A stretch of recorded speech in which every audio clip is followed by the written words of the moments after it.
Welcome to the Biocharisma podcast. Today we have Paul Stobbs, my main man, talking about the Nephilim look like clowns. Paul, welcome to the podcast today. Thanks for having me. It's good to be here. I've been aware of your work for a few years now. I first heard you on Mark Steve's My Family Thinks I'm Crazy podcast, and I heard you on Sam Tripoli's Tinfoil Hat podcast. And then just recently, I've heard you, I've mainlined all of your work since hearing you on Heidi Love's podcast, because what you and Heidi started to touch on has been like something that I've been wrestling with for about 4 years now, with the whole notion of the millennial reign of Christ. So, how about you just introduce yourself to the Biocharisma audience and kind of fill us in with how you got to where you are at the moment? Sure. So yeah, I mean, it was quite a while ago since I've talked to Mark Steves. Actually, my family thinks I'm crazy, but yeah, it was thanks to him I ended up on Sam Tripoli. Books for all Sam Tripoli shows, as we were talking about earlier, and from that interview really with Sam Tripoli, things did kind of start snowballing quite rapidly with this theory. And I've been on new, but fundamentally, I'm just a conspiracy theorist. I'm a scattershot conspiracy theorist with a YouTube channel, and I've had it since 2014. It says my internet connection is unstable, so I'm sorry if it's a bit jittery, but it should balance itself out eventually. So bear with me on that. So let me make sure this is all right. There's always technical difficulties whenever I go live lately, but it should balance itself out in a minute. The ghost in the machine are Nephilim.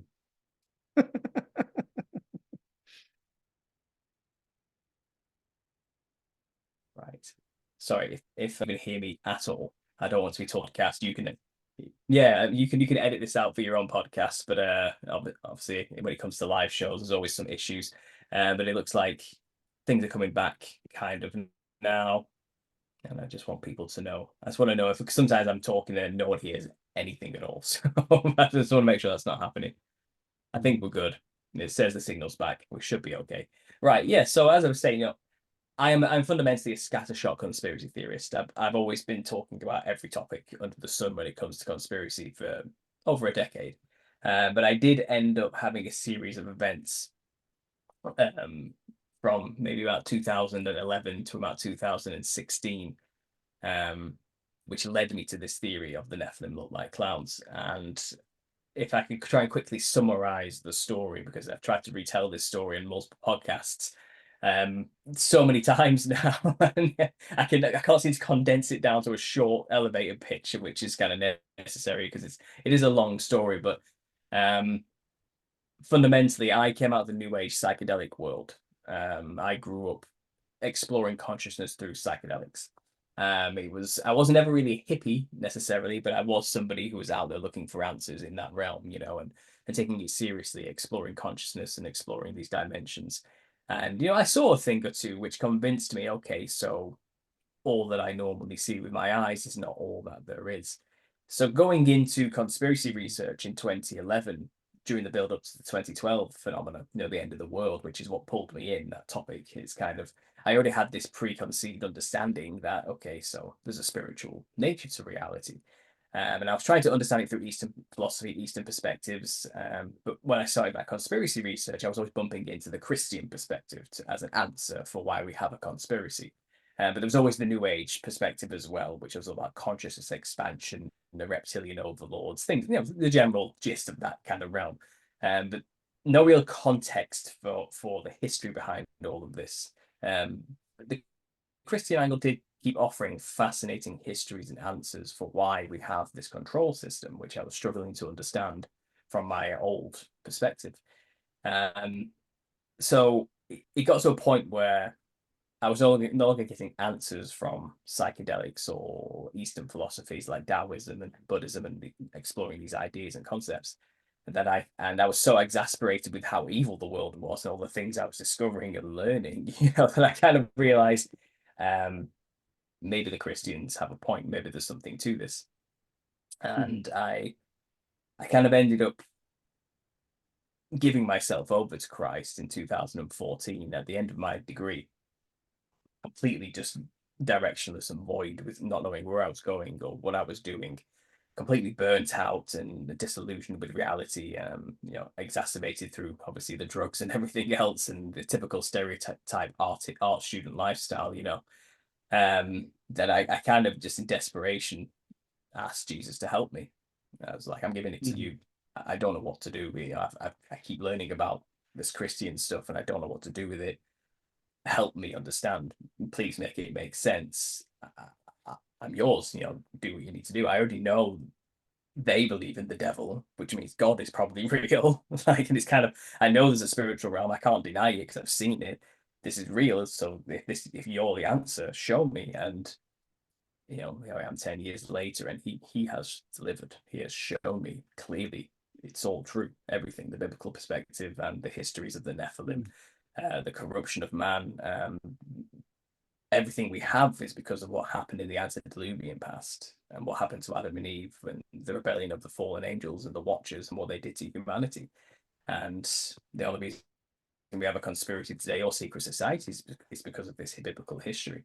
So I ended up deep diving in 2014 into biblical history, and as a conspiracy theorist, I naturally also went to all the obscure stories which come from the apocryphal texts or the pseudepigraphical texts like the Book of Enoch or Jasher or Jubilees. And I discovered this story of the giants, the Nephilim, the offspring of fallen angel watchers mating with human women. I observed the arguments, theological arguments and debates about whether or not this even valid, or if giants was just a metaphorical description for men of great status rather than literal giants. And Right. I settled on no, it's real. These are real giants. These were actually very, very tall entities that once played an ancient past and ruled over us and ate us. They were actually a true predator of humanity at some point. And where we get demons from is the disembodied spirits of these particular specific entities. And it Mhm. all clicked and made sense to me. So I kind of had all this base knowledge of psychedelic realms, spiritual consciousness realms, the entities people encounter in these places, which are often described as jesters, machine elves, DMT Mhm. elves, these type of things, these psychedelic fractal, multicolored patterned odd things, these self-transforming machines. And then I had this biblical understanding of the spiritual realm and demons and the entities and where they are exactly. And I kind of started to build a holistic picture in my mind. And being the artist I am, I got creative with it. And I started to think, what would these things have looked like when they were actually roaming around on the earth? What does it mean to be a half seraphim, fiery flying serpent angel mixed with a daughter of Cain with incredibly, possibly pale white skin, if you want to go off the Book of Lamech of Cain's depiction. And it's kind of, I realized that would be a very psychedelic, monstrous looking thing indeed. It wouldn't be quite as simple as the Conan the Barbarian looking depictions we often see in most of these conspiracy videos. You always see this big pectoral, muscled, dreadlock brown haired, loincloth wearing hench beast, you know what I mean? Which is just looks very human in Mhm. proportion, very human looking, just big. And I was thinking, they wouldn't have really looked human at all. They would have looked like psychedelic hybrid monsters. They would have looked insane. And I always knew this, and then things just started to happen to me when I gave myself over to Christ in 2014. For that 2 year period up to 2016, I was having nightmares and visions and spiritual demonic attacks. Um, I had a dream, for example, where I encountered this Hatman entity, and I knew nothing about this entity prior to this dream, where he basically came to try to kill me. But I managed to wrench myself awake and tear my eyes open, screaming and kicking before I had the chance to actually do that to me. But this thing stuck with me, and it was wearing a purple long trench coat, a big wide brimmed hat, multicolored ribbons just flying off up into the background. It had a cane. It was it looked like a pimp more than anything else to describe it as something, but it was terrifying. And its presence was just pure evil. I can't describe the feeling I had in this presence of this thing. It was coming for me, and it was evil. You know, it was evil incarnate. Is the only thing I can describe it as. And I only found out afterwards through reading the book of Heidi Hollis, who wrote the book The Hat Man, and the multiple encounters on forums, that people have been seeing this Hat Man entity for decades, and it's been coming. It's been there for a while, you know, and it's a really common shadow entity phenomenon. It kind of came under. So that disturbed me. I didn't know what to make of that, but I put that on the shelf of wonder in the back of my mind and just kind of left it there to look at it for a bit, you know. And then I had this other flashback vision. I can only describe it, and this is a DMT term. People who do DMT regularly often have what's called a flashback, where you're just back in the DMT realm for no reason. You can just walking down the street sober, you haven't touched the stuff in like 3 years, then bam, suddenly you're in there again. You know, you're just back. And I knew where I was when it happened, and I knew, okay, I know this place. I've been here before. I'm back in the DMT realm, but this time I'm in front of an enormous jester, and suddenly all these tales I had seen on DMT Nexus forums and these videos I'd watched were true. It's like, okay, here it is. Here they are. These jesters people keep talking about. I've finally seen one. You know, it was odd because when I did DMT and psychedelics regularly and smoked cannabis every day for 8 years prior to all this, I never saw anything. No entity came to me. But as soon as I got sober and dropped all of it and gave myself to Christ, suddenly I was bombarded with these attacks, and they were revealing themselves all over the place, trying to kill me in some circumstances. And I didn't know what to make of this vision. I was there for 10 seconds, and then suddenly I was back, and I literally looked up at a giant black and white pattern, fractal, big purple lit, big glowing eyed jester creature thing, you know. And it jester's the only word I have to describe it that people can understand. It wasn't a jester. Its skin was patterned like that, you know, like a snake skin or something, or a fish skin, or an insect pattern.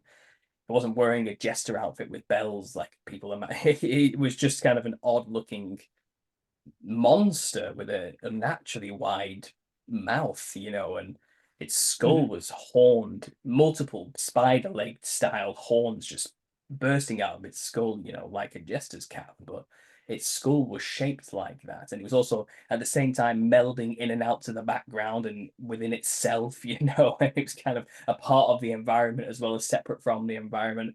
You know, what I was looking at in hindsight was a disembodied spirit of a Nephilim creature, you know, and it is disembodied, so it is all one with its environment as well as this blurry psychedelic shape creature thing. And but again, at the time in like 2014, 15, when I had this vision, I did not know what to do with that information. I had no idea what that meant.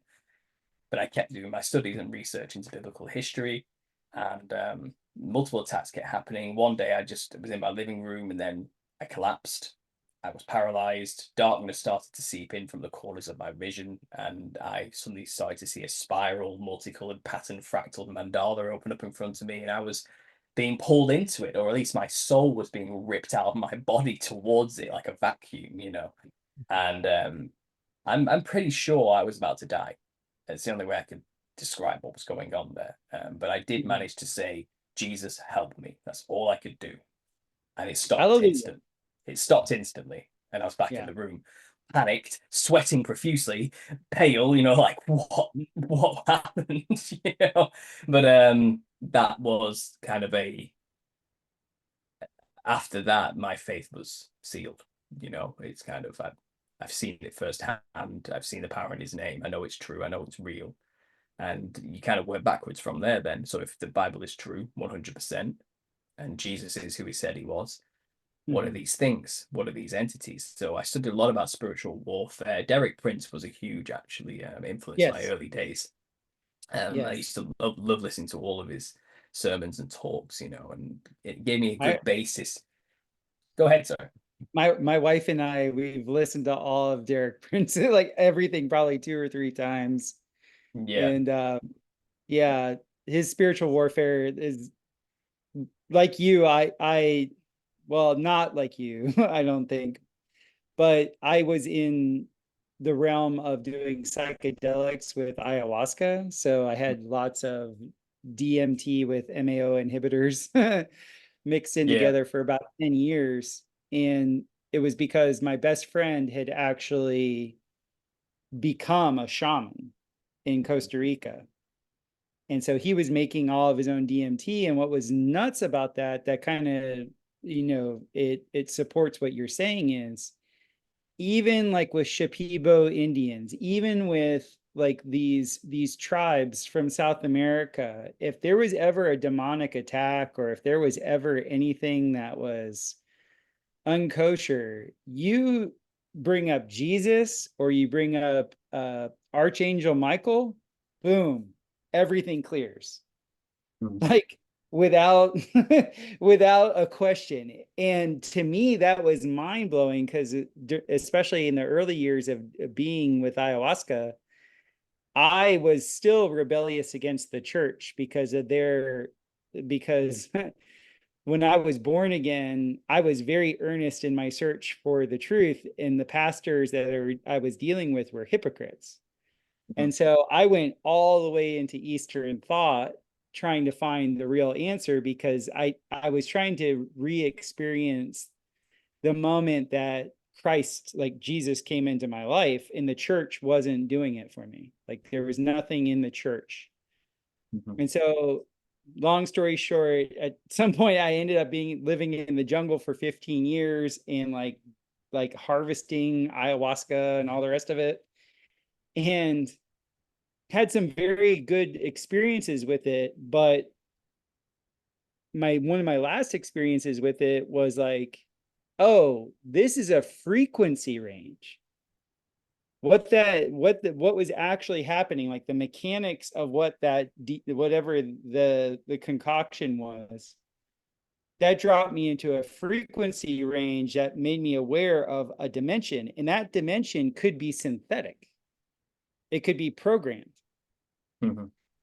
And it's not kosher. It's not, like, because everybody that was in those circles was thinking that what was coming through was benevolent.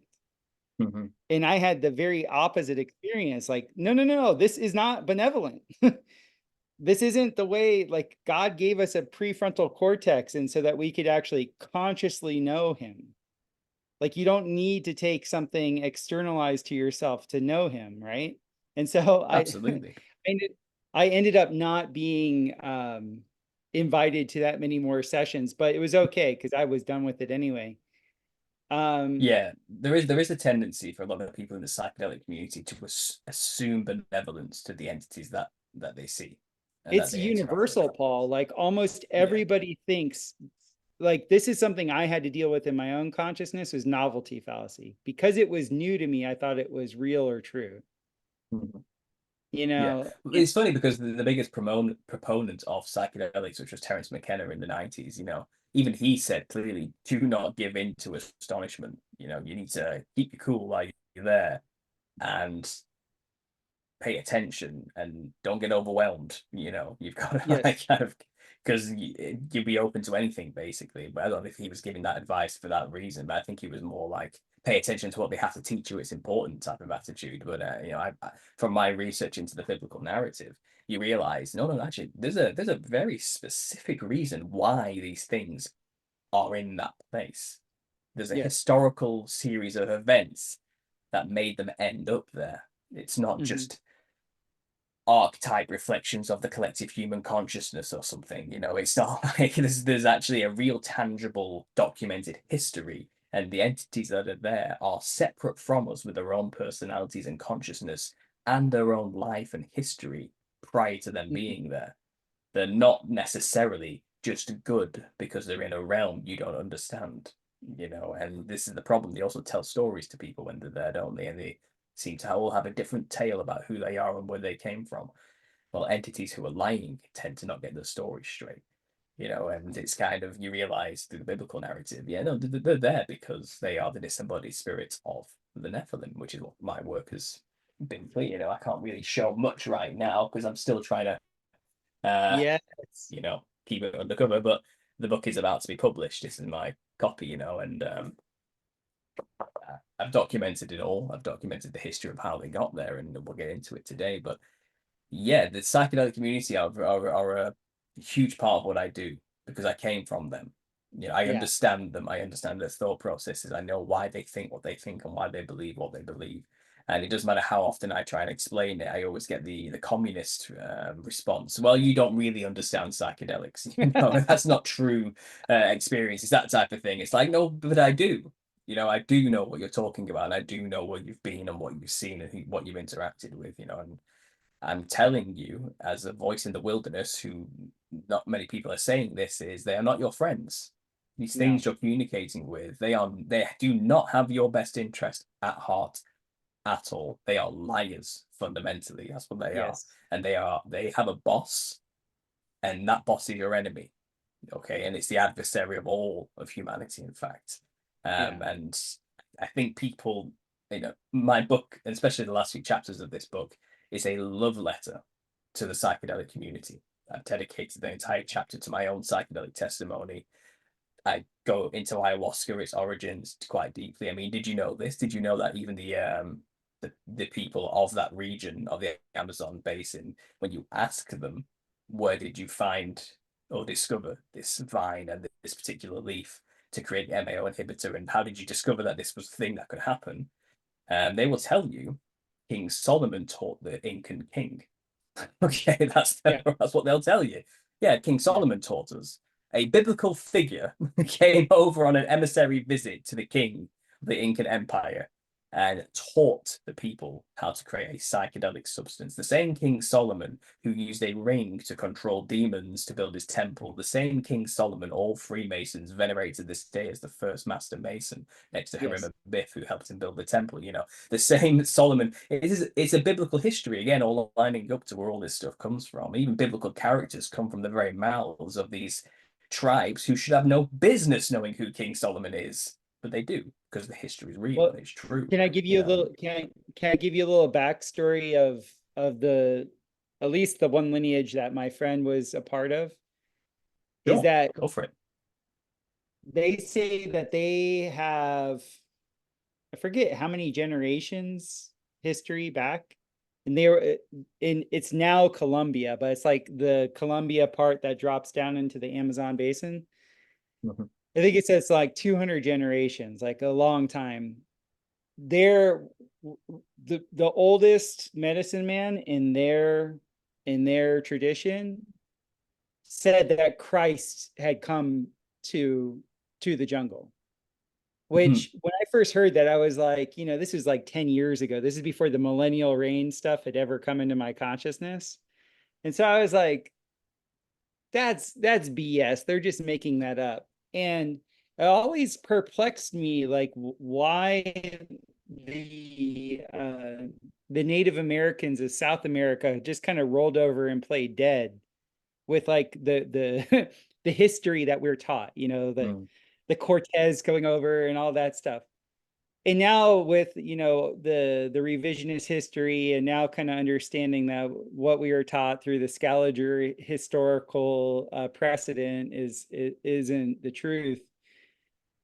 Now what that shaman was saying actually makes more sense to me, because it makes sense to me that when Christ was here, when Jesus Christ was actually in his millennial reign, everybody knew who the Alpha was, even if you didn't agree with him. You know, and I try and Mm. explain this to people because I was a pro athlete. I deal with men all the time, and men will only bow to the greater power. Like, just, it's just the way it is. Yeah. And so if the alpha, the real alpha and omega is like in presence, every knee will genuflect.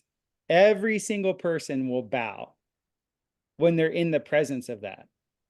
And Mhm. then when the cat's away, the mouse will play, right? Which is what I think we're in right now. I know I'm jumping ahead a little bit, but what I'm saying is like there are lineages that make no sense, that, like you said, King Solomon came and taught them about ayahuasca, or Jesus Christ came to them and said, "Hey, look, this is what is happening," Mhm. right? Yeah. No. Yeah. And so it to me, it just points to this millennial reign, which I'm so intrigued by. Well, but this is the thing. I mean, my channel's odd, and I have a bit of a split focus thing going on my channel. So I'm the guy who did the Nephilim clown thing, you know, and Yes. fundamentally, the Nephilim look like clowns is an interesting hook to get people into biblical history. You know, that's what I've discovered it to be. It's an interesting way to reach the psychedelic community and also get them saved, hopefully, and get them to know Jesus. You know, it's Yes. reaching them through a method they can understand. And it seems like the clown really speaks to a generation in a way today that I didn't anticipate. You know, I'm not really like a clown guy. I don't like care about them. You know, I'm not like followed clowns my entire life or have posters of the Joker or something. I don't really care about them. You know. But it's just information that came into my lap and histories I started to uncover, which just became undeniable that you know, the clown, as we call it today in the West, what we have a stereotypically understand to be a clown, with the white skin, red hair, red nose, big red white smile, makeup to make the eyes look bigger with huge brow ridges or crosses on the eyes, you know, accentuated features like big hands, big feet, big baggy multicolored pattern fractal clothing. All of these things are a caricatured symbol of Nephilim features. Okay, so big shoes because they were giants, often walking around on stilts because they represent giants. Multicolored fractal pattern clothing because the giants had serpentine skin inherited from the fiery flying serpent fathers. They were psychedelic creatures to behold. Big gloves, little hats, little umbrellas, all there to accentuate that they're a giant in some way, symbolically speaking. The white skin is the most common moniker description, especially on the face, but the body could have been indifferent. Is the most common description throughout all oral histories of encounters with these things, including the Paiute Indians and the city cars of the North American plains. The cannibalistic red-haired, white-skinned giants, you know, go around and they'll tell you the stories of the mound builders. They were all giants with pale skin and red hair, you know. Um, it's everywhere, and you realize a clown is just like a caricature amalgam symbol of features all slapped together into an odd costume. And he goes deeper than that. You start to realize Freemasons have been there since the very beginning of its creation, from Joseph Grimaldi into the 1800s until now.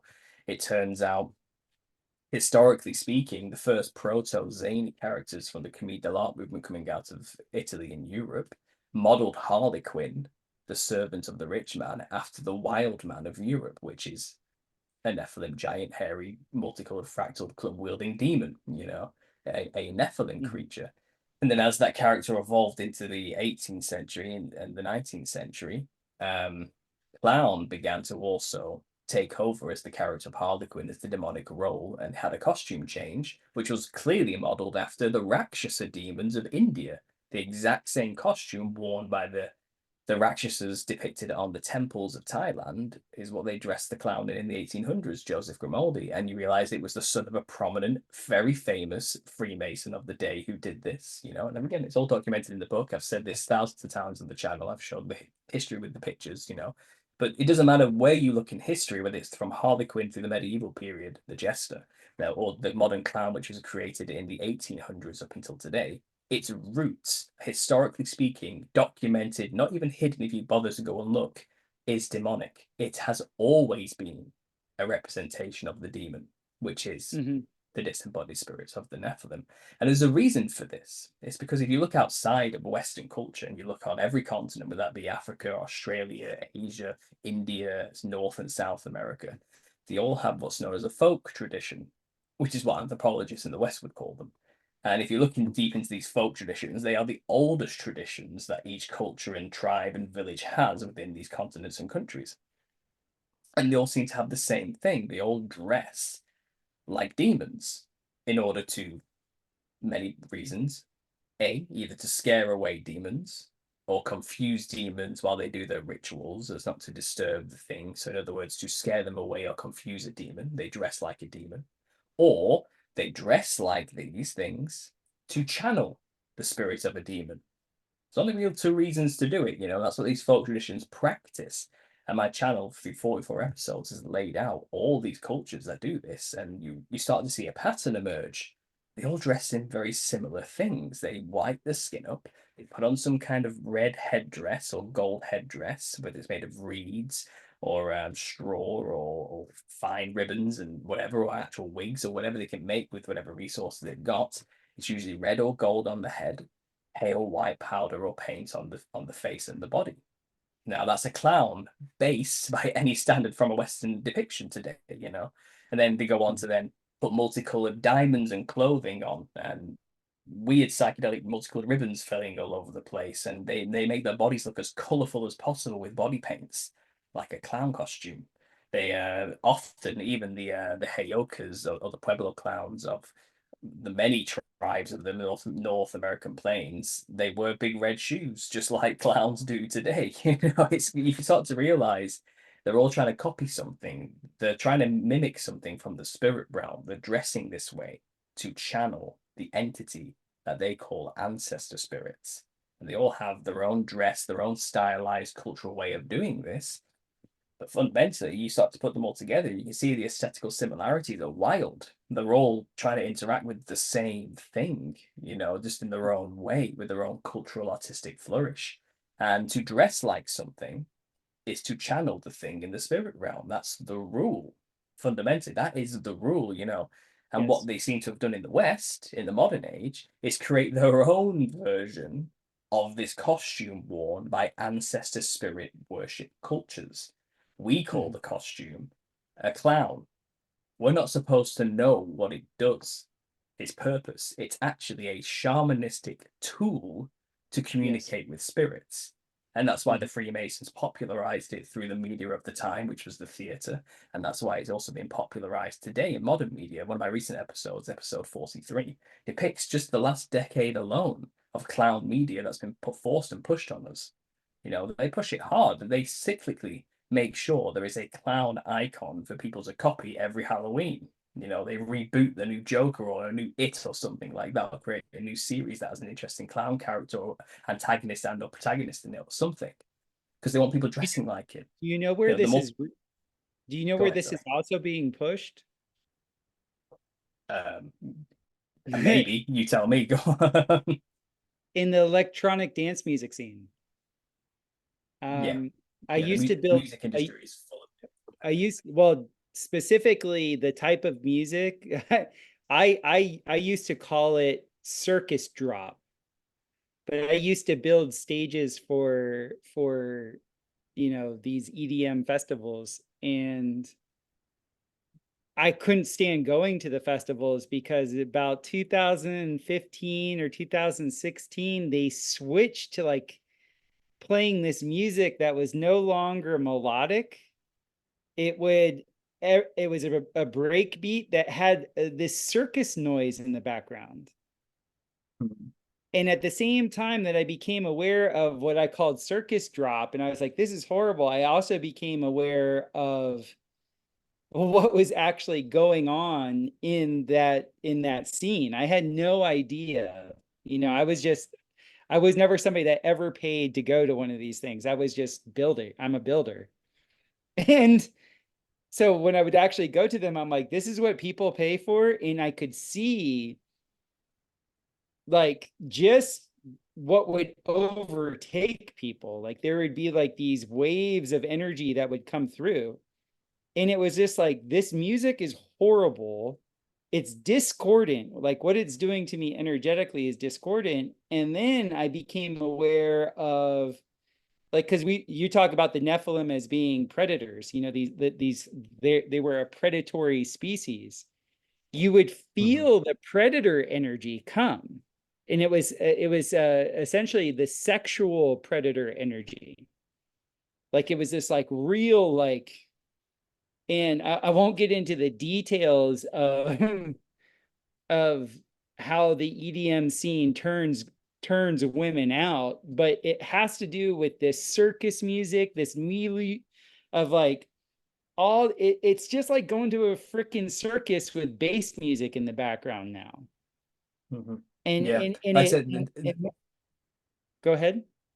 I said that the music scene itself is full of this. It's a Yes. for my second volume. I have covered it a little bit on the channel, but for second volume of my book, I'm really going to go into the media of today and where you can find this costume and this symbol of the clown being embedded into everything. Because, like I said, it's what you're seeing are reflections or portals being opened up to the spirit realm because they reflect something that Yes. actually lives there, which is the disembodied spirits of the Nephilim, which look like jesters in their spirit form and look like clowns when they were walking around physically, you know.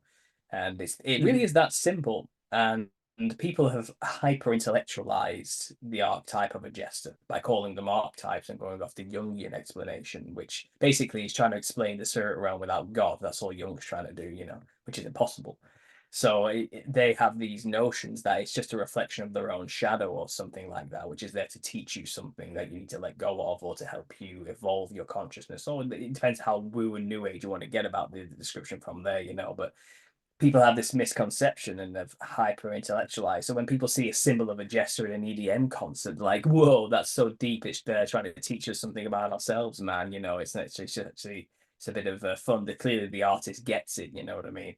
But the truth is, if you show an image like that or dress in that style, you're thinning that portal to the spirit realm. You're creating what's called a channel Mhm. by mimicking or mirroring the thing that's there. And yeah, Yeah. these concerts are mass invocation rituals. I mean, you can imagine what a insane clown posse, concerts truly all I about when you know. actually really think about it.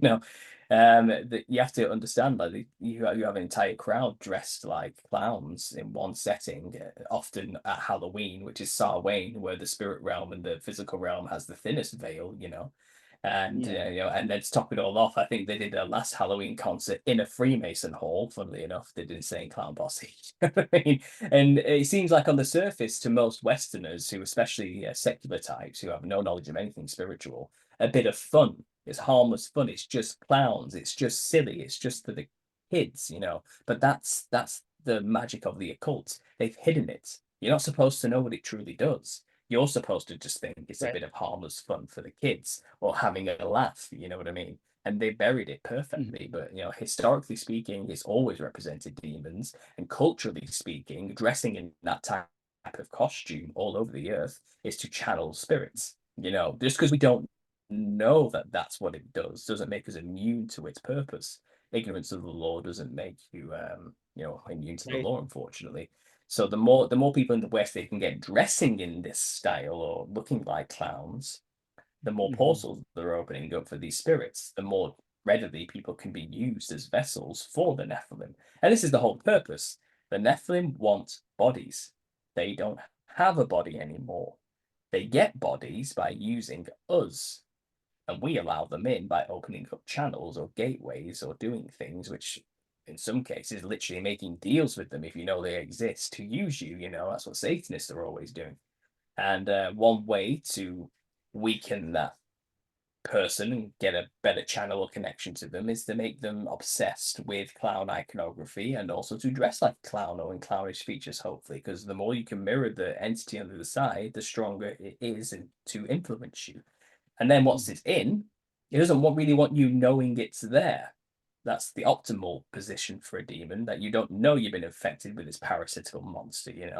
That's so usually they'll go for people who don't have Jesus or any knowledge of Jesus. And like I said, you find these people who are heavily demonized or possessed usually start to reflect the thing within them. And that's why I think we have this cultural movement where people dye their hair wacky, crazy colors, body modification themselves to almost inhuman proportions, often have absurd beliefs which align with, communist, socialist ideals, which are often satanic in nature as well, anti-human death cult stuff. And you look at these people, and their flag is literally a multicolored flag. I call them the multicolored collective. You have to wonder what spirit's truly behind these people when you see what they're actually reflecting back in the physical. And I do Yeah. think, the physical and the spiritual realm are not disconnected from each other, and there is something to be said for the occult adage of as above, so below, as it is in the spiritual realm, so it is in the physical. There is something to that, though I don't purport that to be the be all end all of spiritual knowledge. Jesus is the only thing that matters, obviously. So just to clarify that. But yes, whatever happens in the spiritual realm is also happening in the physical realm. People think when they take DMT, they're going to a special place. They think they're going to a higher dimension, which is far removed from our world, full of advanced beings or whatever they believe that to be, ascended masters, future humans, aliens, spirit guides, angels. I don't know. They all have their own tale to tell. But where they're actually going is just the Earth. They actually haven't even left the Earth. They've just gone to the projection code of the Earth. They've gone to the plumbing behind the walls of the Earth, the wiring in the Yeah. computer of the Earth. They're in the machine rather than experiencing the thing the machine's projecting. You know what I mean? They're trapped in the place of disembodied forms. We live consciously in the place of embodied forms, but both of those places are Yeah. just the same two sides of the same coin. It's the warp to the woof of the rug. We're supposed to appreciate the pattern on top of the rug where we belong, where the thing is, where the intended thing of the designer is, the top of the rug Right. that's to be displayed and used and appreciated. Where they are is the underside of the rug. And if you look at classically weaved rugs by people in marketplaces, it's a mess on the underside of a rug. You see where all the lines are, where they've joined up all the things and moved. You're only supposed to see the pattern on the surface, but underneath you just see all the strings where they attach where they shouldn't be, taking shortcuts to get to the next point. You know what I mean?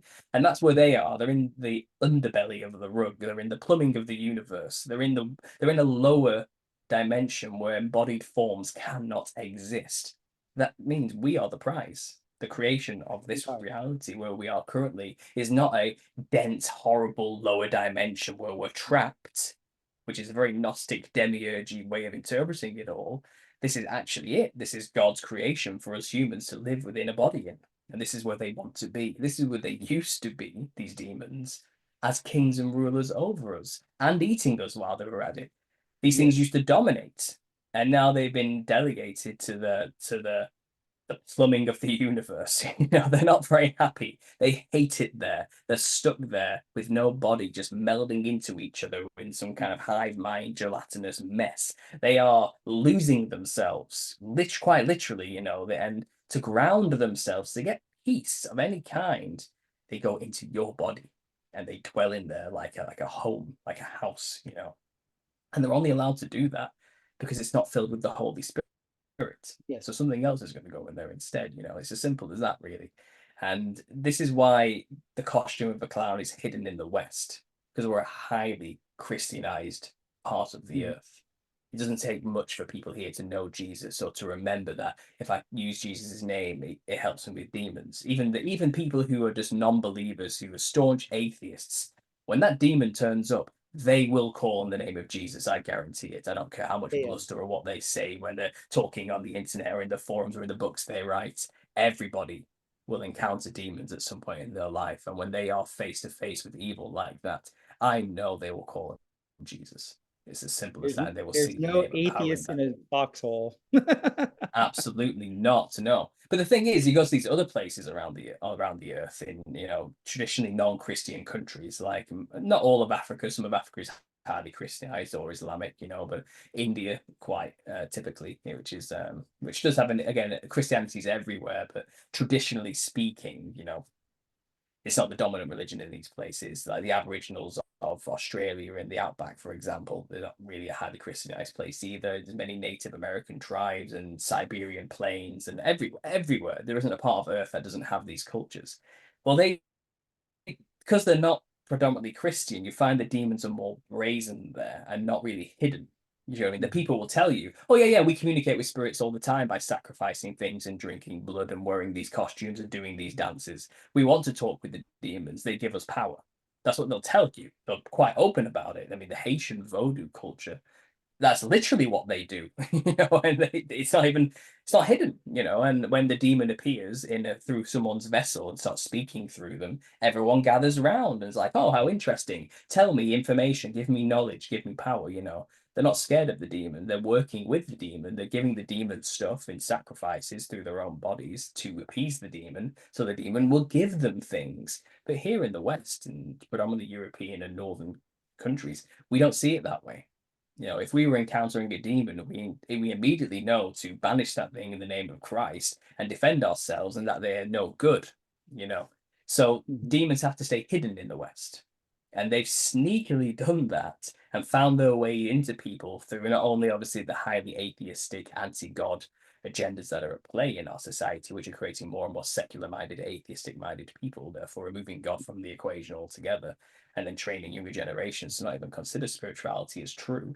But then for those who are spiritual in nature or Christian in nature, Well, they first of all don't believe demons exist, sadly, for some reason, or they don't know the history of Enoch or the Watchers or where demons even come from, and Or they also don't even Jesus' understand that. ministry. Like Jesus's ministry. He was casting out demons left, Yeah, right, and center. Like that's what he all the did. time. Yeah, absolutely. But the thing is, most people in the West now don't know that. They don't really think about that. It's not a part of their Christianity, if it even is a thought at all. Christianity, I would say, in the West is has lost its teeth. It's not what it used to be. It isn't what it should be, and it's highly, I would say, bastardized and Catholicized as well. And it's, I don't know, it's just not what it should be, you know. So anyway, most people don't realize that when they see a clown anyway in the West, that is the demon manifesting openly in public through people and in the media. They don't know that it's hidden, and it has to be hidden in the West because we can easily rebuke it if we understood what we're actually dealing with. Do you get what I mean? So that's why it has to be hidden Yes. here. That's why they don't want people to know that dressing like that channels demons. They want you to think if you see someone dressing like that, they're just trying to entertain kids. It's just a bit of fun, you know. But like I said, anywhere else on the earth where you dress that way, they'll tell you you are evoking the ancestors. That's what you're doing, you know. And that's the trick. That's the entire theory, basically, very loosely summarized. But there's so many facets to this. It's outrageous, you know. And I'll let you ask the questions and take it where you want to take it. But that's the Nephilim Well, clown you theories. might find this interesting, Paul, because I build domes because domes are resonant structures. Yes. And I can build three different types of domes, three different shapes of domes. And I've been into dome construction because I grew up in Florida where we had a lot of hurricanes, and the only structures that could handle hurricanes were domes. And Mm. getting into what resonance is and actually sympathetic resonance, what you're saying about dressing up as something and then you become a channel for that is Yeah. wholeheartedly proven through resonant cymatics of structures. Mm-hmm. And guess what, people? Fashion is what you put on your being creates a waveform that will make you sympathetic to something similar to that. And it's not woo That's woo. right. It is very well known. There's a very specific reason why every antenna you see out there looks the same, why every concave dish that's picking up a certain frequency looks the same. If you're wearing these outfits, you're Mm-hmm. essentially putting on an antenna array that tunes you to that frequency. Like this is not woo woo at all. I have all the science backing up what resonant frequencies do from a sympathetic perspective.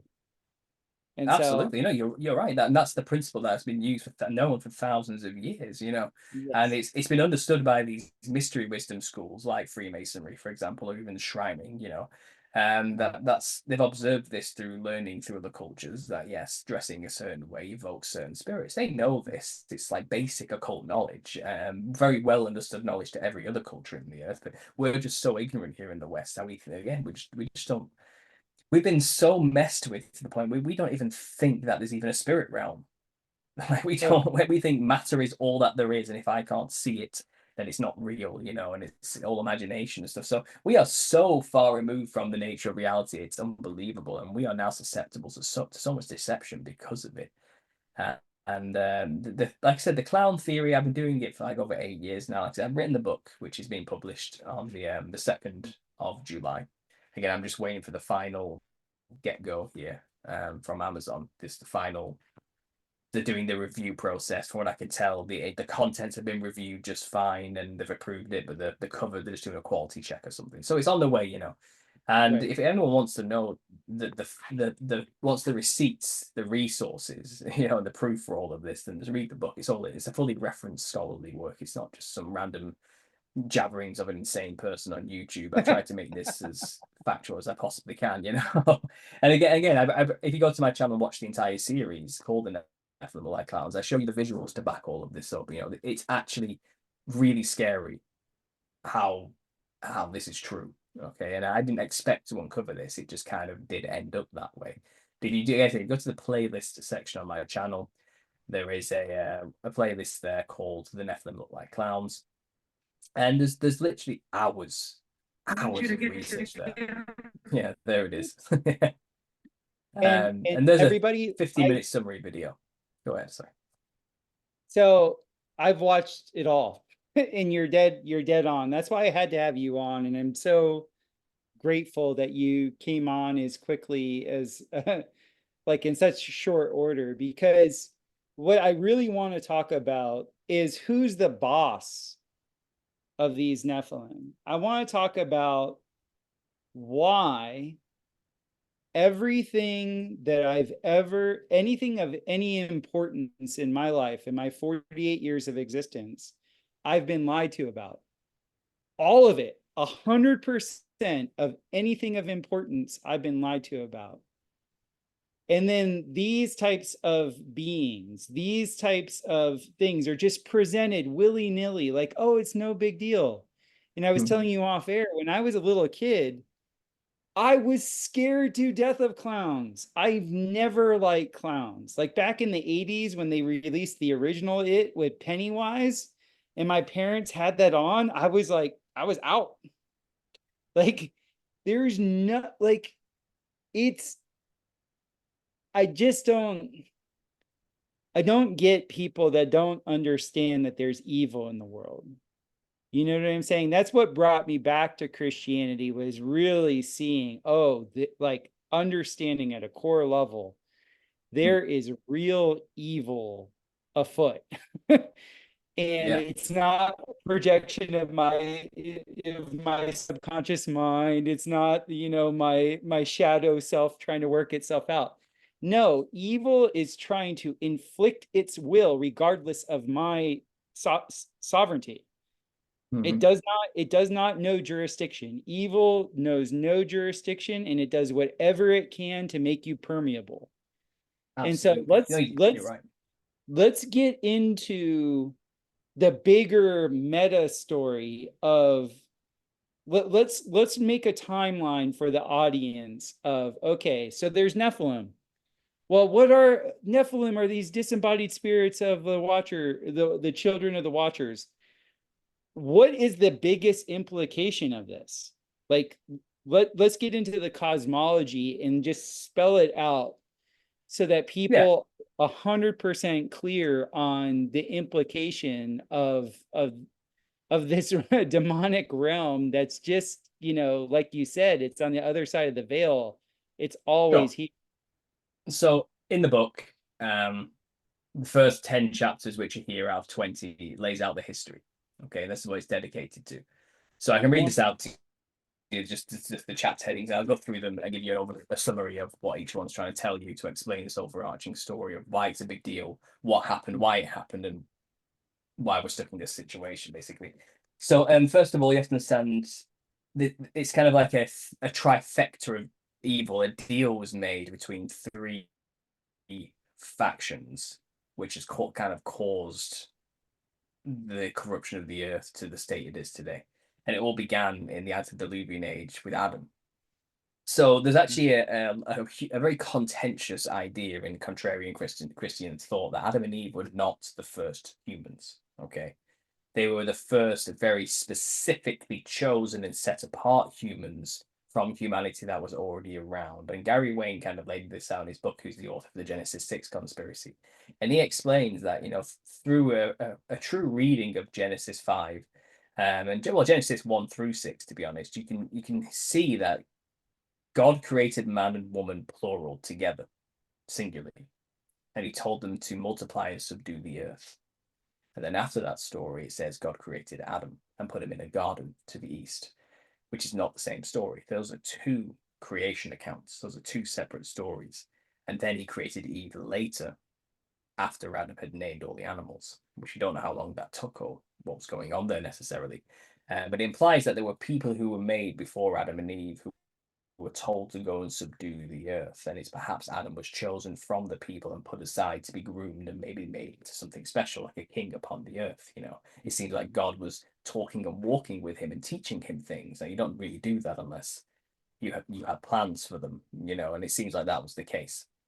And that's a huge contentious thing for a lot of people. It's very difficult for a lot of people to think about that. But that would explain a lot. And it seems like there are a lot of stories prior to this, even outside of the biblical narrative, where angels ruled over humanity.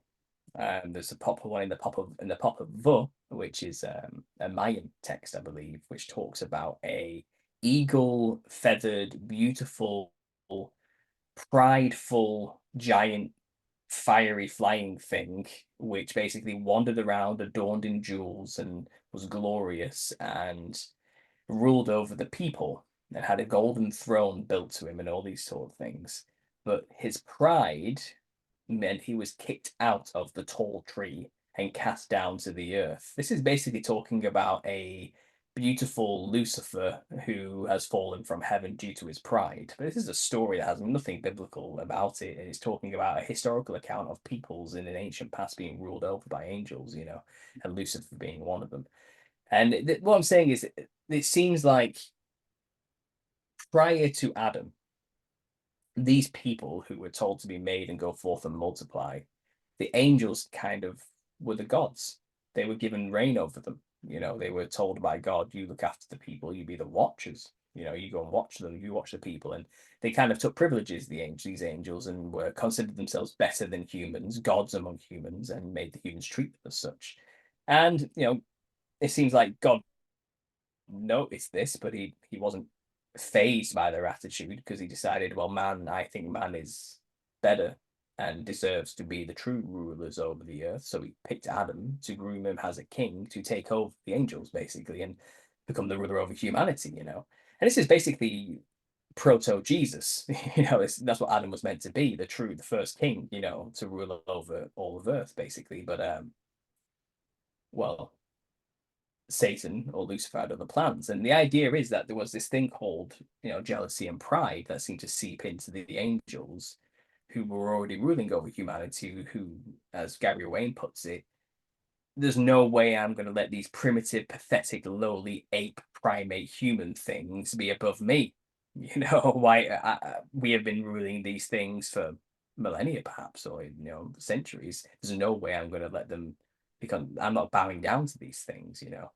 And when he saw what he was doing with Adam, letting him name the animals, they didn't even let us do that. The angels, God didn't even let the angels name the animals. It seems like greed and jealousy and pride were starting to seep in. And he even says, you know, that Satan managed to convince a third of the angels to rebel against God in the true sense.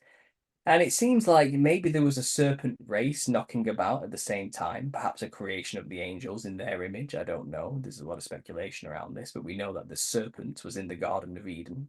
It could talk, it could walk, it could communicate with Eve and convince her that partake of that particular tree, you know, that fruit. And symbolically speaking, we don't know what the fruit was. Was it a literal fruit or is it a metaphor for knowledge or something like that? You know, people have argued for decades about what that truly was all about, but we know that the serpents, we've always assumed it was the devil, but it's possible that it was also a particular reptilian race who was aligned with the Watchers because the Watchers themselves were seraphim, which were fiery flying serpents. So it's kind of like birds of a feather might flock together in that situation.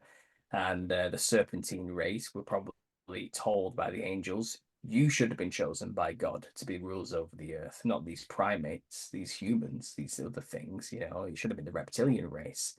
But that must have convinced the serpent to go and do what he did and corrupt Adam and Eve, God's chosen, you know, by making them rebel. And rebellion was the main issue. It wasn't the apple necessarily, though that certainly the knowledge of good and evil didn't help, you know, and it definitely messed with humanity and put us into a neurotic state for sure, you know. But I think it was the rebellion that was the issue more than anything. Sin crept in, rebellion against God crept into the earth that day.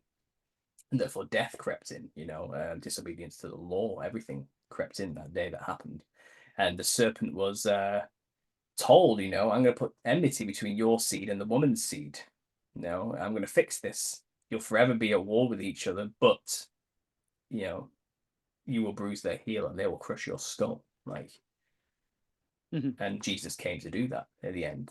At the end of the story, Jesus came to redeem that original rebellion and corruption that happened in the Garden of Eden due to the serpent. And you could argue then that the serpent seed was then forever being brought into the earth, and people say, well, Eve was raped by the reptilian, and therefore, Cain was actually a Nephilim. He was half serpent, half human, and that's where the true corruption began.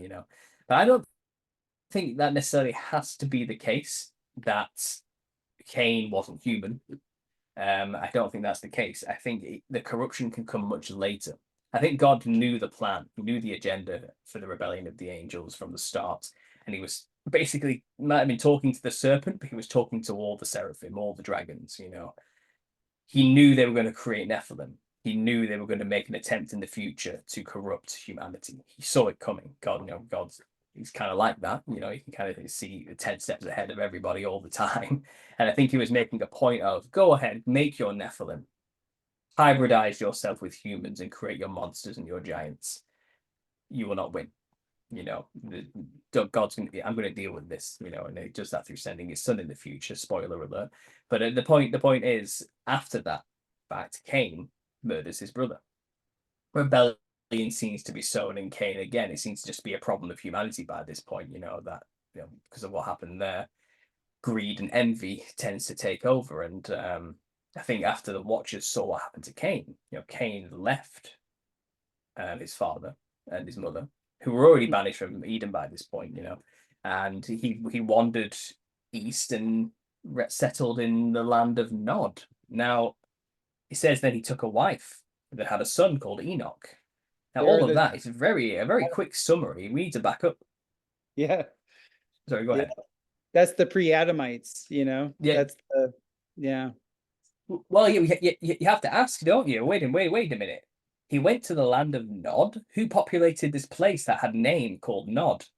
Yes. Places with names are established, And then he took a wife from who? It doesn't tell you in the Bible by this point that they'd had many daughters and all that type of thing. And I'm pretty sure, incest is still frowned upon today by God, and for many reasons, genetically speaking, it's not a good idea. So is it possible he went to a city that was already established? He even pleaded with God, don't send me out there. People will kill me. What people? What people are going to kill you? There shouldn't be anybody around. You know what I mean? You are like the second born son to the only humans that have ever existed, apparently, right? According to mainstream narrative. But no, he took a wife from who? From whom did he take a wife? And it's because there were other people around, But you have to understand, Cain was the son of Adam, the same Adam who walked in the garden with God and was taught all the knowledge of God. Cain wasn't stupid. Cain was taught and raised with the knowledge taught to Adam from God. The 7 sacred sciences, we could call these, the understanding of the nature of the universe. Cain, and also given a mark, which meant no man could kill him, lest they get a punishment worse than what Cain has suffered, for generations afterwards. Well, he was practically immortal then, walking around with godlike knowledge. And then, had a son and built a city and named the city after his son, Enoch. So he was the first builder, the first mason, shall we say, the first master mason, you could call it. But cities need a population, not only to build them, but also to fill them. Where did those multitudes come from? It's because they were already knocking about. And it explains in many books, I think Josephus talked about this quite a lot, actually. In the first century historian talked about this quite a lot. But it was basically explaining how, Cain had such knowledge about things that are trivial to us today, like weights and measures. Such a simple thing, measuring stuff, and weighing things. We don't think it in our world. You go down to your local hardware store, you can get weights and measures, no problem. That's what builders do. It's not a thing, it's not an issue. But to the people who were already around at that time, who had no sense of boundaries or borders or property rights or anything like that, or ownership, or didn't understand that kind of thing. They were probably agrarian, living with the land, harmonious type people. You know what I mean? In tree huts or so, I don't know. You imagine like an Avatar type population or something. You know what I mean? Minus the blue skin and wacky, the humans, but living in harmony with nature. That's probably what the people were like. And then Cain comes along and introduces weights and measures. Now, what he's just done there, he's created borders. He's created a concept of property, and he's introduced ownership, jealousy, and pride to the people, to the population. That's not a trivial thing. What he did there was huge. And that seems to be his process. He was out to corrupt God's creation. He was angry, bitter, rejected, with no repentance for what he did. He killed Abel, and as far as he was concerned, I'm glad I killed the bastard. He didn't care. He was off, and he went with the knowledge he had and dominated, built structures, ziggurats, cities. His children did the same, and he just went out there and did everything he could to subdue and become the king over all of humanity in his own right. So that's why the Bible is split into two genealogies: the genealogy of Cain and the genealogy of Seth. And you find that Noah had his pure genealogy all the way back to Seth. Then Cain's progeny, met its end at the flood. That was the idea. Why separate the two? Because they're trying to make it clear the bloodline of Christ has a pure lineage all the way back to Adam through Seth. That's what they're trying to show through the genealogies of the Old Testament. That's the whole point of the Old Testament. So yeah, that's the basis there. We had a rebellious angelic force, and then you had a rebellious human force, which is Cain and his kingdoms and his people and his children. Well, it seems like, the enemy of my enemy is my friend. I think the Watchers approached Cain and they made a plan together. How can we mess up God's creation? We're with you on this. We don't like him either. We're all in this together, And Cain seems offered up his daughters to mix with the seraphim to create Nephilim. Seems like it was a deal. It wasn't an accident. It was a willing, open plan, an agenda. And, chapter 5 is jealousy and pride incarnate, I've called it, and that's literally what was created, the epitome of jealousy and pride, the Nephilim, and they were the most hubris-filled, pride-filled monsters that ever existed.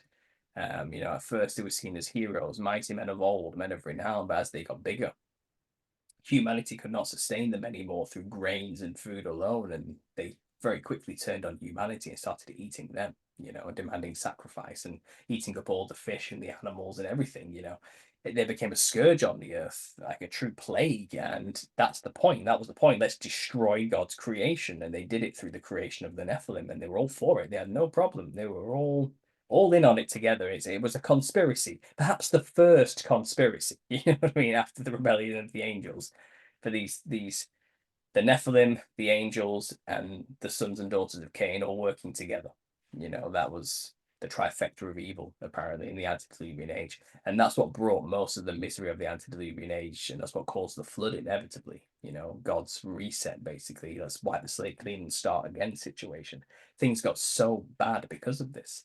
Now, the punishment of the Watchers happened before the flood. God saw what was going on. He saw people screaming from the earth for help, and he basically sent a punishment to the Watchers, and their fate was sealed, that they have to now watch their children, their beloved ones, the giants, kill each other. And that's what seemed to have happened through bloody battles and power struggles and petty squabbles over land and who gets to be the big king in these places.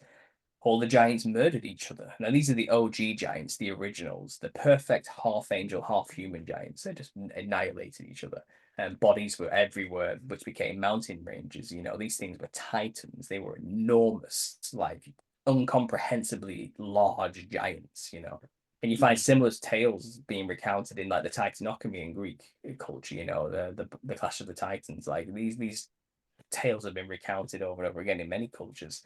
But giants killing each other is basically how it went down. And I think the Nephilim also created their own children. This is discussed in the Book of Enoch and the Book of Jubilees and Jasher, that the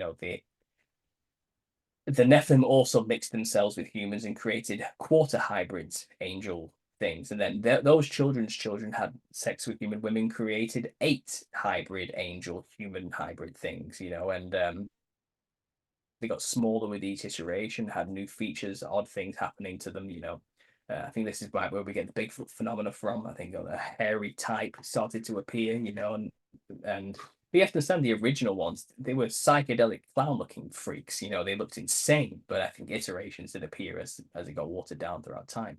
But you find just before the flood, most of the giants were dead. And the Watchers who mated with human women, who started it all, were bound in chains in Tartarus. That's how it's explained in Enoch. And then it says there was a period of time, 120 years, people have predicted, where it was just humans and the angels left in rebellion who didn't mate with human women. Not all of them did. It's rather 200 angels did, but that wasn't all the angels in rebellion.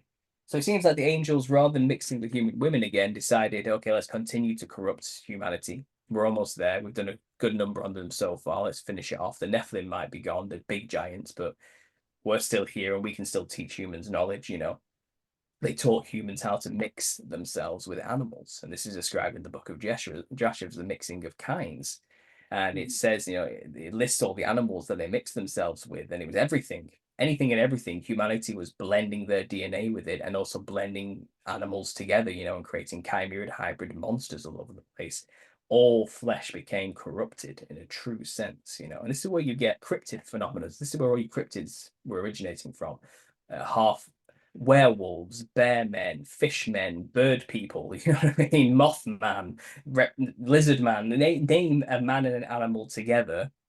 Okay, that's what it comes from, the mixing of kinds. And these humans were doing this to themselves to become superhuman, to get the powers from other animals, the chitin of a beetle, so they have armored skin, or the wings of an eagle, or I don't know, the gills of a fish and the ability to live underwater, or the ability to hibernate like a bear or something, or I don't know, people were merging themselves with animals for all sorts of reasons, you know. But it seems like the aim was to protect themselves in a brutal world where you needed that kind of edge to survive. That seems to be the main reason. Fear, pride, and jealousy is the reason why people are doing this to themselves. It's rebellion, pure rebellion. And it says, you know, Noah was perfect in his generations. Yes, not only was he perfect in the law, but it seems like he also hadn't corrupted himself in any way. All the way back to Seth, he was going to be the progenitor of true humanity after the flood, and that's what happened. The flood came, and people don't like to hear this, but it seems like there were plenty. What did Noah look like? Sorry, go ahead. Describe what Noah What's looked that? like. Describe what Noah looked like. Noah was described as having ruddy white and red skin with golden hair and glowing eyes. He was so intense when he was born that his father, Methuselah, ran to his father screaming, "He looks like a Nephilim." Like, I think my son looks like one of the sons of the angels. You know, this is nuts what's going on. Like, and from that description, we can then use that to understand what the Nephilim would have looked like too, because of that inference that's made by his father himself. So I've used that as an example in the book because I have an example chapter in the book called Biblical Descriptions of the Nephilim. And that's under there as an example of how we can infer what they look like through the description of Noah.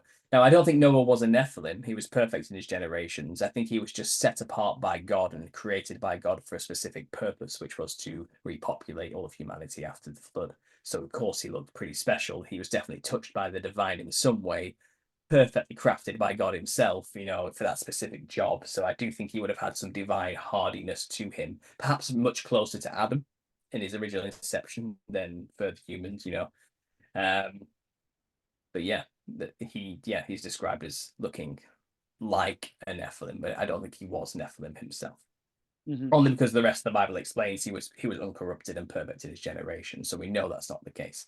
But he looked angelic. He looked nuts, you know. And no, like I said, the flood comes, and I believe entities did survive the flood. I think all of humanity was certainly wiped out. I think all the infrastructure built by the Nephilim kings and rulers was destroyed and flooded and utterly decimated. I think it was a perfect reset, giving humanity a chance to restart afterwards. But if you mix yourself with a fish and become a merman or a mermaid, you can survive a flood. And that's what people did. So I think it's where the marine kingdom became a big thing, which is a huge topic in the conspiracy world and spiritual warfare. I think what's going on in the sea is where you'll find any remnants of those pre-flood hybrid human creatures, you know. And the Nephilim, however, the true offspring of angels and humans, so not bastardized, corrupted DNA humans who did it to themselves. They're different. They're mutants. They're X-Men. You know what I mean? They used to be men. But the Nephilim, who are quite literally half divine, half human, their fate was sealed. When you die, you're stuck on Earth in spirit form. Now, I don't know if that was the same fate for the humans who Nephilimified themselves. I've coined that phrase just to try and describe what's going on there. It was an attempt to become like Nephilim, but they're not really Nephilim. They're faux Nephilim, these humans who have corrupted their DNA. There's something else. I don't know if their fate is the same as the Nephilim now. When they die, they're also stuck on Earth in spirit form. It seems likely because you look at Australian Dreamtime mythos, and the interacting with all sorts of human hybrid, weird looking creatures in the spirit realm. So it's possible that not only are Nephilim on the other side, who look like jesters now because they look like clowns physically when they were knocking about, but there's also these lesser demon entities which are like human chimera hybrid monsters, like insect people, fish people, bird people, dog people, like just all sorts of people mixed with animal, bull people, horse people, I think they're also in the spirit realm with the Nephilim as well. But in terms of hierarchy, the Nephilim definitely reign supreme above them in that demonic realm.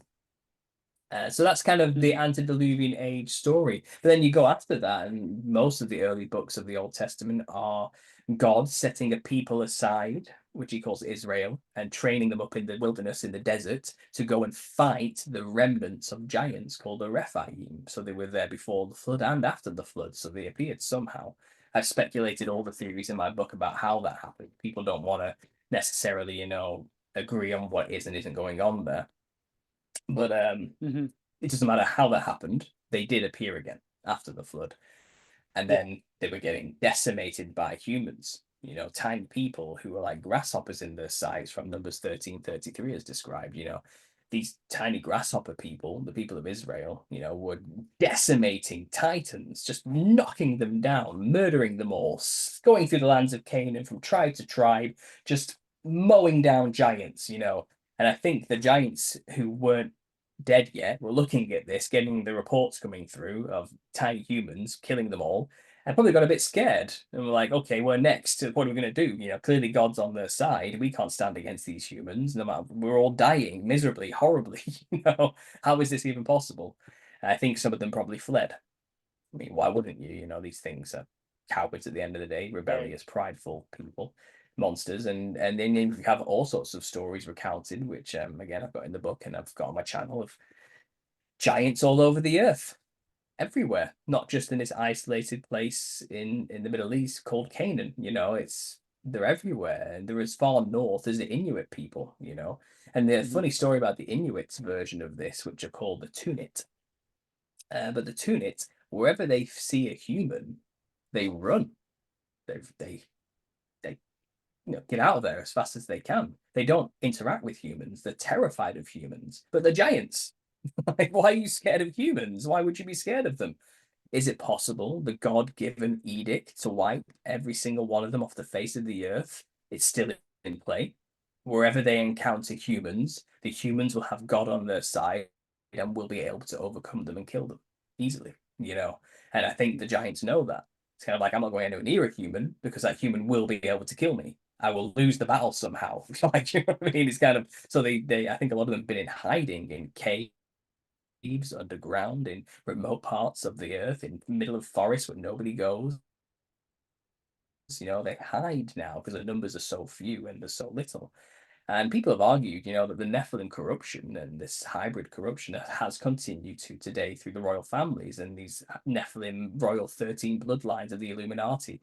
They believe they have the divine right to rule because they have angel blood in them, which they are descendants of Nephilim themselves. Is that the case? Is that true? Again, wild speculation and conspiratorial thinking involved with this, but there's plenty of evidence to say that seems to be the case. But I think it's very dangerous to go around trying to point out who those people actually are, because you could end up killing the wrong person if you get it out of hand and get a bit psycho about it, I think it's why it's explained clearly in the parable of the vineyard and the wheat and the tares. Let them grow together until the harvest. And Jesus and his angels will separate the wheat from the tares, but you have to leave them to grow together till the end. You don't know the difference. You can't tell who isn't corrupted by this in some way. So yeah, all the way up to the modern age, you can quickly summarize the story, but we're still contending with this corruption that happened in the antediluvian age, and it's been a continuous attempt to corrupt God's creation since then. But when Christ came, that changed everything. That changed everything. Not only did he conquer death and free the people from Sheol themselves and Abraham's bosom and all the people who were with him to begin with, but he also, it seems like, he gave everybody else a way to the Father through him as well, which prior wasn't there as well. This is why you can be born again and renewed in the mind and the body and the spirit, because I think everybody is probably corrupted by this in some way. Everybody. Yes. No one's free from this corruption. That's why we have illness and disease and sickness and parasites and all sorts of things, and why we age horribly, and why we have genetic conditions and odd, weird mutations happen out every now and then where people get tails and horns and all sorts of things. It's because every single one of us is somehow corrupted now, which is why you need to be born again and baptized, as well. People would argue in the spirit as well. So that's what I think. That's why there's also a need for a new body as well.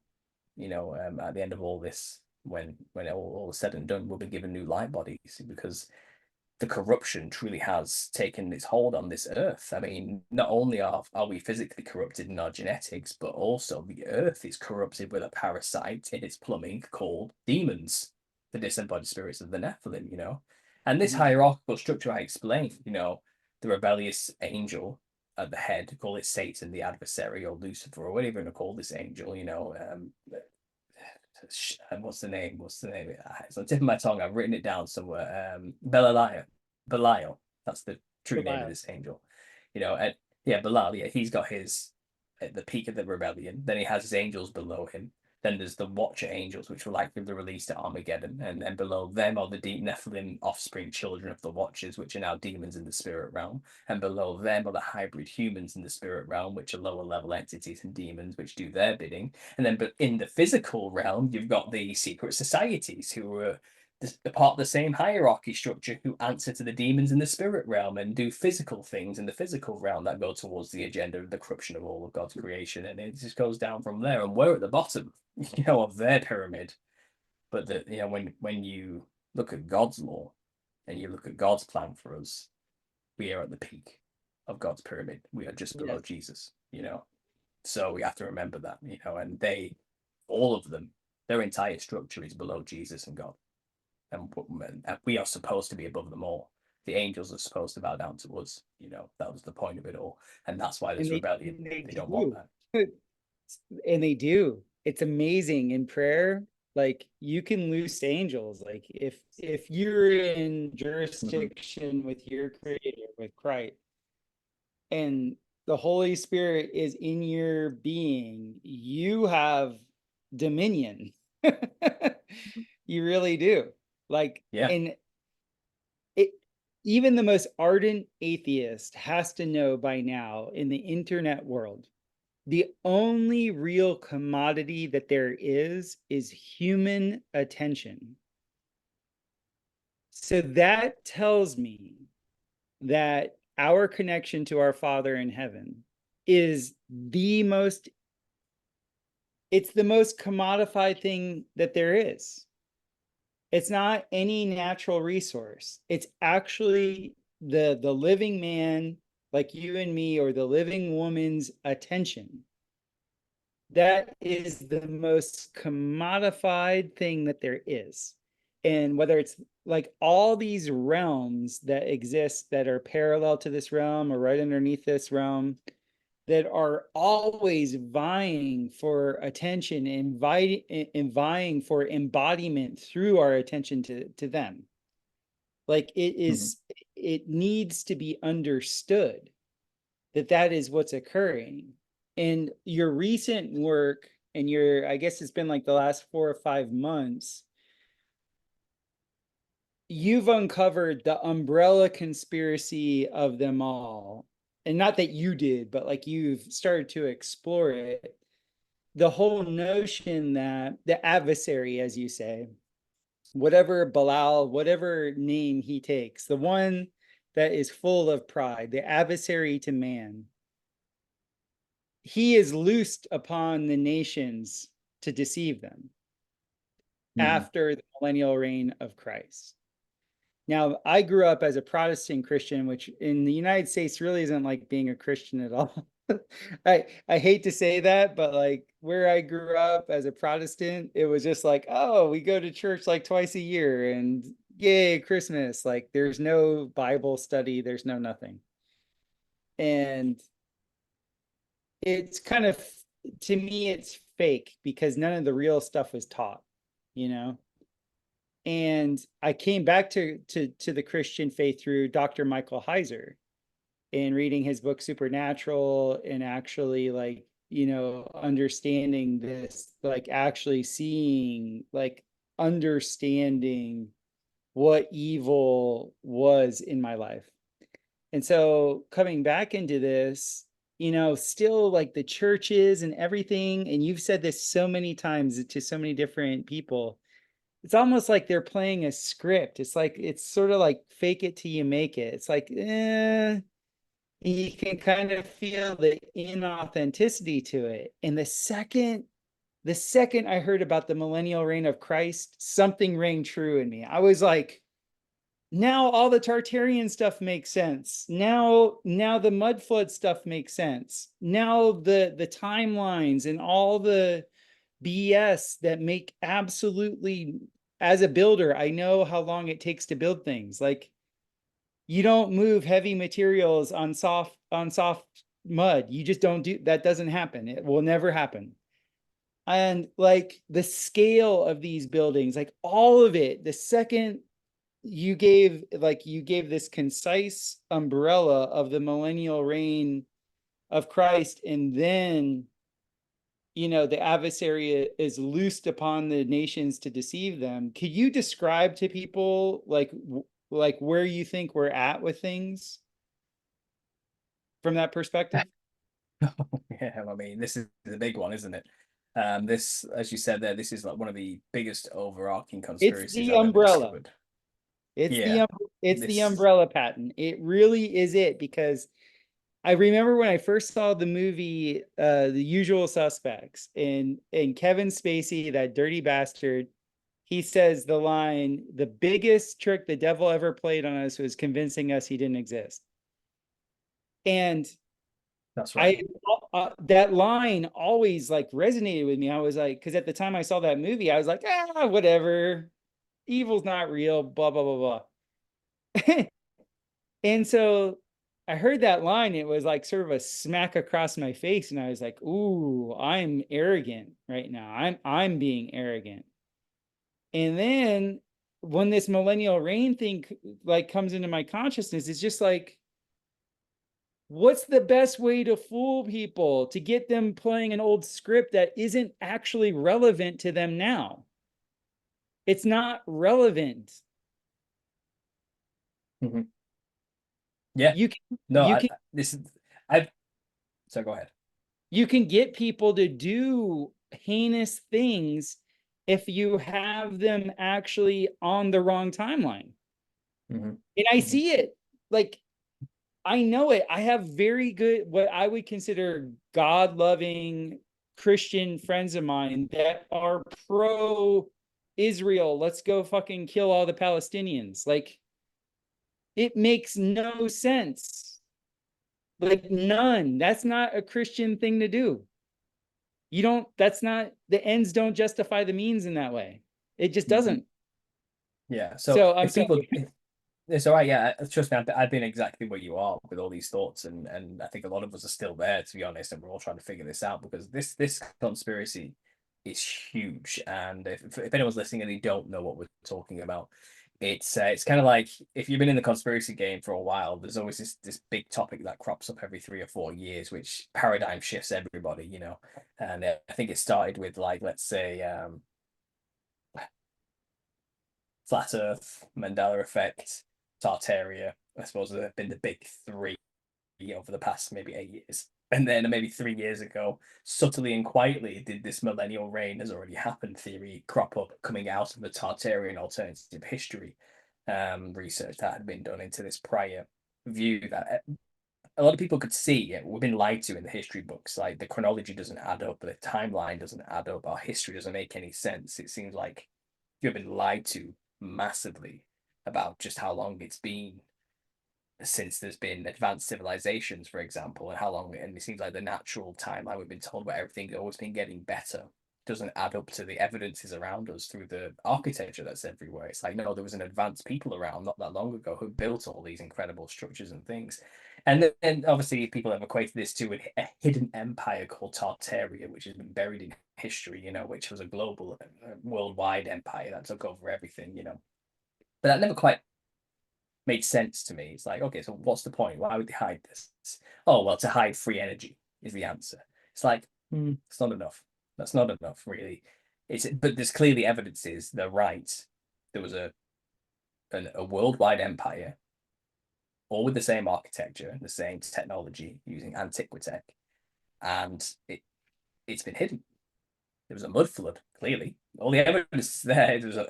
Half these buildings are buried under like ranging from 3 foot to 10 foot worth of mud, which is so bizarre. New doors have been put in place where a door shouldn't be, and basements exist that shouldn't go that deep, because of this thing. And it's kind of okay. So for a long time, people couldn't really contextualize any of that. They've been theorizing about Tartaria, this mythical empire, which we know existed in the Russian Siberian area and a portion of Asia, and even in the medieval period, the Tartars were constantly invading Europe, and we have skirmish battles between Scandinavian countries and the Tartars and all these things. So we know they existed as an entity next to Europe, and this type of thing, but there's no evidence that they were a totally dominating earth-wide civilization necessarily. I think that's something that people started to layer onto it, and I've never quite been able to square that. But then I did hear a video by many. I think the first one I did actually watch was Conspiracy Aura's video. And we're talking about this prior, and he did a video which is about the millennial reign of Christ, and basically theorizing because he did a lot of stuff about old world architecture himself, and the Tartarian stuff, and he postulated there was this story of 1,000-year reign in the Bible of Christ, the millennial reign of Christ, where there'd be a time of peace and prosperity, and a worldwide civilization would be built on Earth, run by the saints. And he kind of just like a 10-minute talk about it, just the idea, the concept.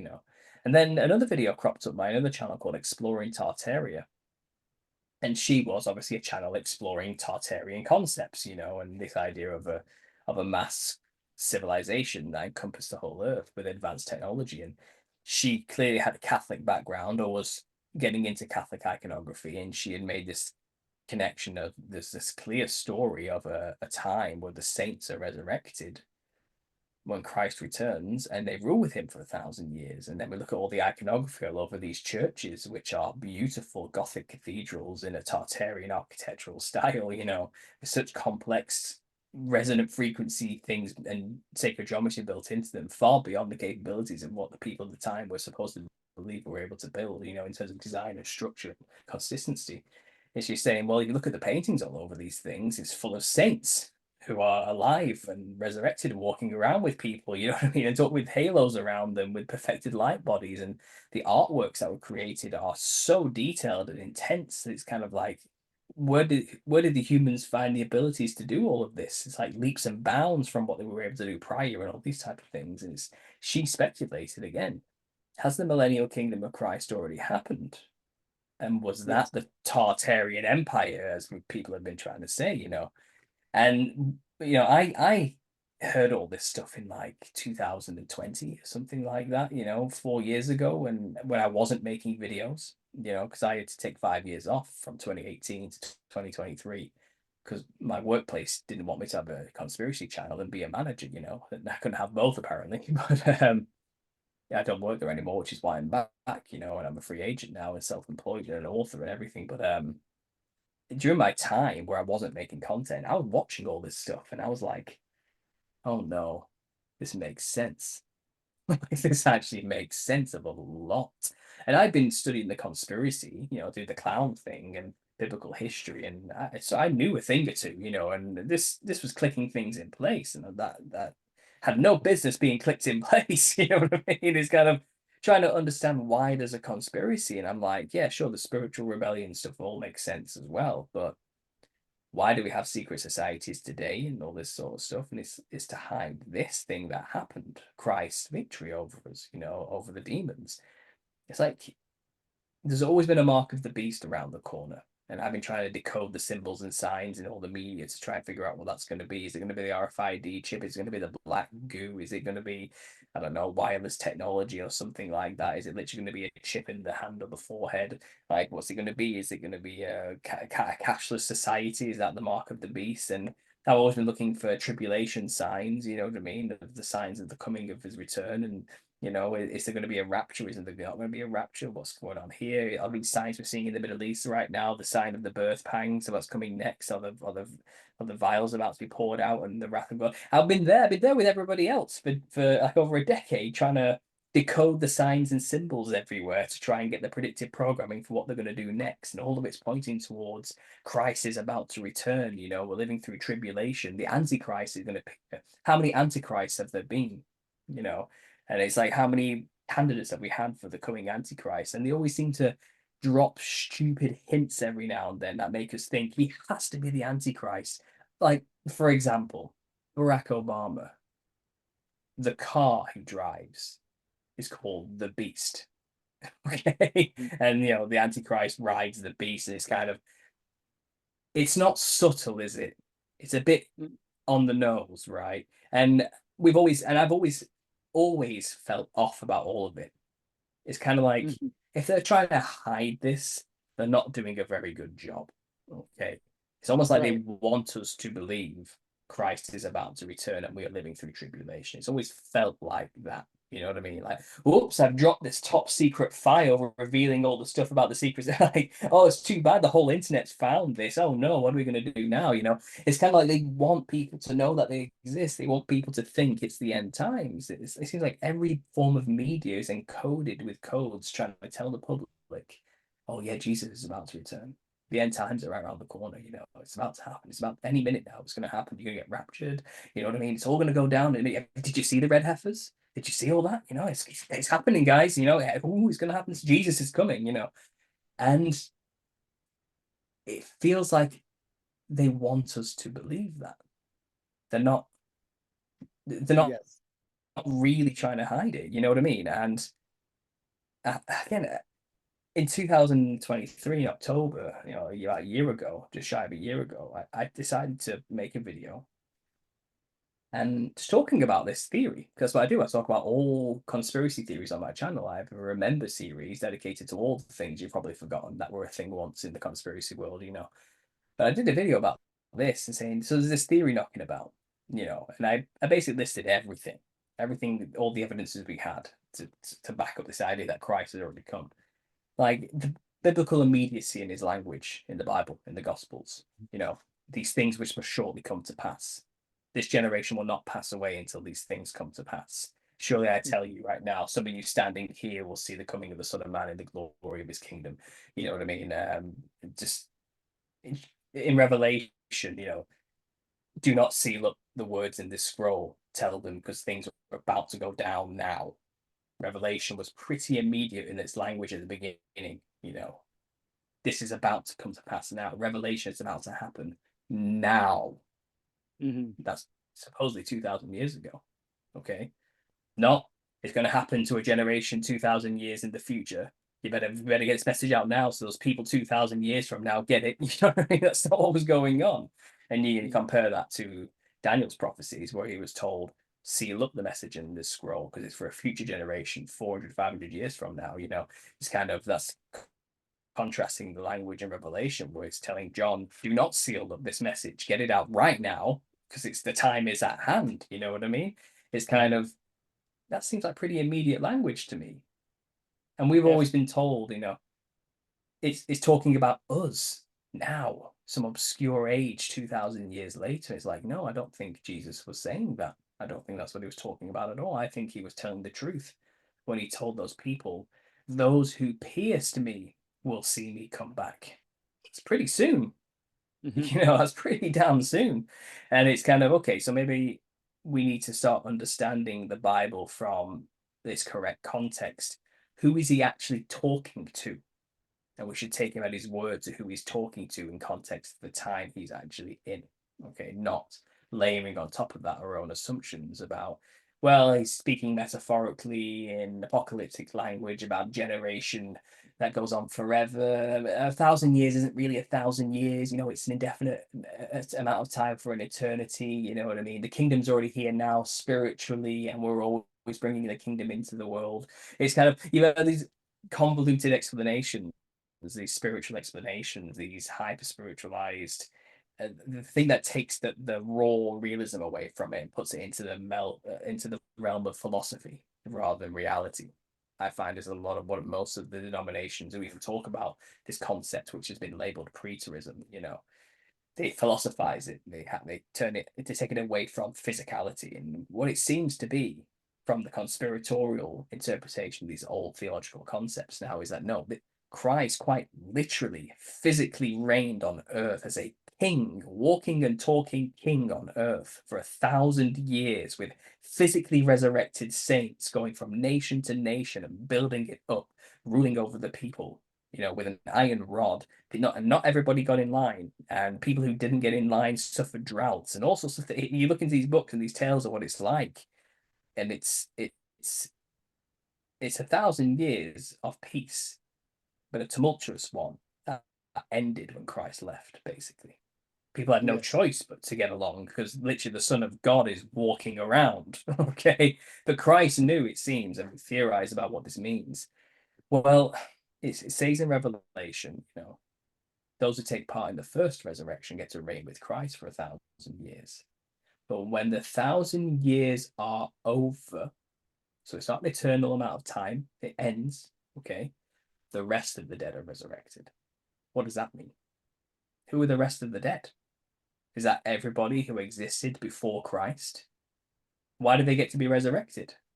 And what does that mean exactly? And then immediately after that, it says, and then the devil's let loose for a short season to deceive those nations. I've added those nations. It just says the nations. But it seems like, well, if the rest of the dead have been resurrected, they are the nations now. And that's who the devil gets to deceive for a short season. How long's a short season? Well, how long's a piece of string? It doesn't tell you. It's as long as it takes to get the job done, it seems. I don't know. You assume it's less than 1,000 years, but we don't actually know that because 1,000 years is a season when you go off a 7,000-year timeline. It's not that long, So we don't actually know how long this little season is for, but what we do know is the millennial kingdom happens, it ends, and then the earth is flooded with the rest of the dead who are resurrected, who get to live in it. And Satan is given over for a little season, which means the saints and Jesus aren't visibly ruling, as far as we're concerned. Maybe they do go to a spiritual place and rule from heaven from then and observe while Satan does his thing. I don't know. But what he did certainly do in his 1,000-year reign, which I've seen to come to the realization of, is he built out the entire earth with beautiful infrastructure that cannot easily be removed. That is exactly what the devil tried to do as soon as he got released. Destroy everything through fires, civil wars, burying history, mud floods. Whatever he could, he tried to just destroy what Christ had just built, but he couldn't. Couldn't destroy it all. It's too built into the land. It was too much. Canals, borders, everything was just walls. Also, it's these beautiful buildings that just are so hardy and weather resistant. The devil's been doing everything he can to destroy all of this in his short season, but he couldn't destroy it all. So it seems like he just retold history. He created a false history to explain away these buildings that shouldn't exist according to our official timeline. He's not done a very good job at hiding it. Good enough, but it seems to be falling apart at the seams now. It seems like what Christ built was a world for the rest of the dead to inhabit once they were resurrected. The saints weren't just doing it for fun, And that's the speculation and theorizing with the evidences we have. This is brand new. We're trying to figure it out. I don't have all the answers exactly. We are in the dark here with a candle trying to figure it all out. We are looking at etchings on a wall in a dark room by candlelight here to try and piece this image together. We haven't got a clue because we've been so lied to. But when you really think about what I've just said there, I think deep down we kind of have this gut feeling this makes sense, and it's scary. Even I'm scared by this. Does. it it makes complete sense. Okay, I build domes. Like that's literally, I build domes. I build things out of geopolymers, out of ferrocement and aircrete. Like I deal with very complex geometries. I will Mhm. tell you for a fact, 100% fact, wage slaves did not build these Capitol buildings. Wage slaves didn't build, Belgravia. Wage slaves did not build the Palace of Versailles. Those are inspired works. There's a level of consciousness, like what I have to do as somebody that is an expert dome builder to train crews to learn how to do this. You think pulling teeth is tough? No. Teaching somebody that doesn't have any type of curvature in their consciousness, teaching them to actually make permanent forms that are curved, vaulted, arched, however you want to say it, it blows everybody's mind. It's a different consciousness. It's a totally different consciousness. And nobody can tell me these cathedrals were built by wage slaves. Nobody can tell me these Capitol buildings were built by wage slaves. And you couldn't tell me that people that were under the stress of being settlers, the stress of homesteading and farmsteading, had time to do any of that stuff. It takes so much time if you're a settler, like at least in the story in the United States, to actually move on the land and cultivate land and grow your food and all the rest of it. Like the stories that were told in the timelines that were told, I think my lunch break is the best at putting it out there. It's like, oh, and this was built in 1 year. Like it's a lie. It's an utter lie. And when I was a little kid and I went to the Washington Memorial and went to Washington, D.C. and was in the building of Congress and the Library of Congress, I felt awe. I felt awe as a little kid. Like, this is glorious, Mhm. glorious. That those are inspired. That is reign of Christ. The Alpha is here, like here, and you are going to do your best work. Because the true Alpha, the only Alpha, because by definition there can only be one Alpha. Mhm. The Alpha is here for 1,000 years. Shit's going to get done, and it's going to get Absolutely. done right. Yeah. I mean, not only that, I mean, you have to understand what is a saint who's resurrected but already in the perfected light bodies, the things Christ intends for all of us at the end, They don't have Yes. to take part in the second death. It has no bite, or they don't have to deal with that. They're already perfected. How a Yes. perfected human who's connected to all 9 levels of consciousness and dimensions, let's say, I'm just making stuff up there, but it's an extremely spiritually, psychologically advanced entity. They're practically on par with angels, a saint. They're not human necessarily anymore. They might have been giants for all we know, like just perfect, immortal, light-bodied humans with a vast intellect and perceptions beyond our capabilities. And they're helping humanity design and build this incredible infrastructure, which even today is a shadow of what probably was. We don't understand that. Shadow. What we're looking at is the ruins of this once great empire that Christ built, And I've always been a dreamer. I've always dreamed big dreams about cities. I've always dreamed about exploring enormous, complex cobblestone cities with multi-layers and rooms and facets, and just encountering people going through them, And I've always had these incredible dreams of cityscapes that I just did not understand and fathom. And I'm starting to wonder, am I looking back at Yes. memories or something of what this place was? Because I've never believed I just came up with that. Like, I've always struggled to imagine that my imagination came up with these beautiful cities that I was exploring, and Well, they always had that old world feel to them, you know what I mean? The design of them and stuff like this, but also futuristic in a sense as well. Such an odd feel, you know. So go ahead. Paul, Yeah, have you heard of the Memory Palace? I've not. No. It's the number one way that you can increase your memory. It's known as Oh the yeah. Memory Palace. And what you do is you imagine a palace, a mansion. Some people call it the memory mansion, memory palace, but it's this way that the Greeks, like, and I'm talking about who knows if they're even real, but was a way that they could ensure that their memory was accurate and that they could have recall. And I've done this practice before. There's a brilliant book called, I believe it was Moonwalking with Einstein. But what the author was showing was he had a decent memory, nothing great, and he went through this process of learning the memory palace, which is you imagine this palace and you walk in, and anything that you're trying to remember, you make it a fixture of the structure. And the more you can put that energy and imagining into that three-dimensional mindscape, and there's always now a three-dimensional association, and when you can do a three-dimensional association, you will recall it. Usually when we only have a two-dimensional association, we can forget. But when we have a three-dimensional association, then you can really remember. And if you have a four-dimensional association, which is a three-dimensional association along with an emotion that brings in the fourth dimension, then it really locks in. So you can create this, your palace grows, and that makes me think of the Bible verse of like, my father's house has many mansions. How does the saying go?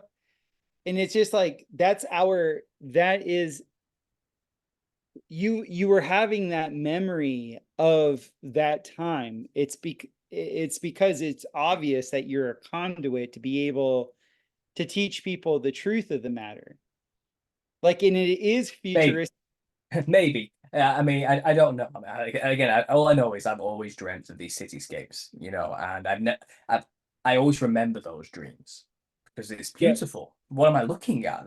These places are glorious, you know, and they have that old world Victorian style Yes. design to them, you know, and I'm like, what is this? You know, and I always put it down to I'm an artist, I've got a creative mind, maybe that's just the way it is, you know. But now No, I've discovered this type of thing. I'm like, okay, so maybe there's something going on there. Whether that means I'm supposed to be the one teaching this, I don't know I'm anything not about. I'm saying not saying you're that, you the only. know. I'm not saying like you're the Yeah, chosen only one. What I'm saying is like the sense of aesthetic. yeah, When you boil all philosophy down, it gets into aesthetics, yeah. because aesthetics is beauty inspires. Hmm. Beauty of Christ inspires the deepest because he was perfect, like perfect. And there's like when we look at a baby and you even see a baby, they're perfect. They're just like as they are. They're as perfect as a human form can be, right? And then it grows from that. And like everybody, well, I won't say everybody. I will say people that have souls, you know, just feel they always feel something in the presence of a little babe, right? Especially Hmm. women.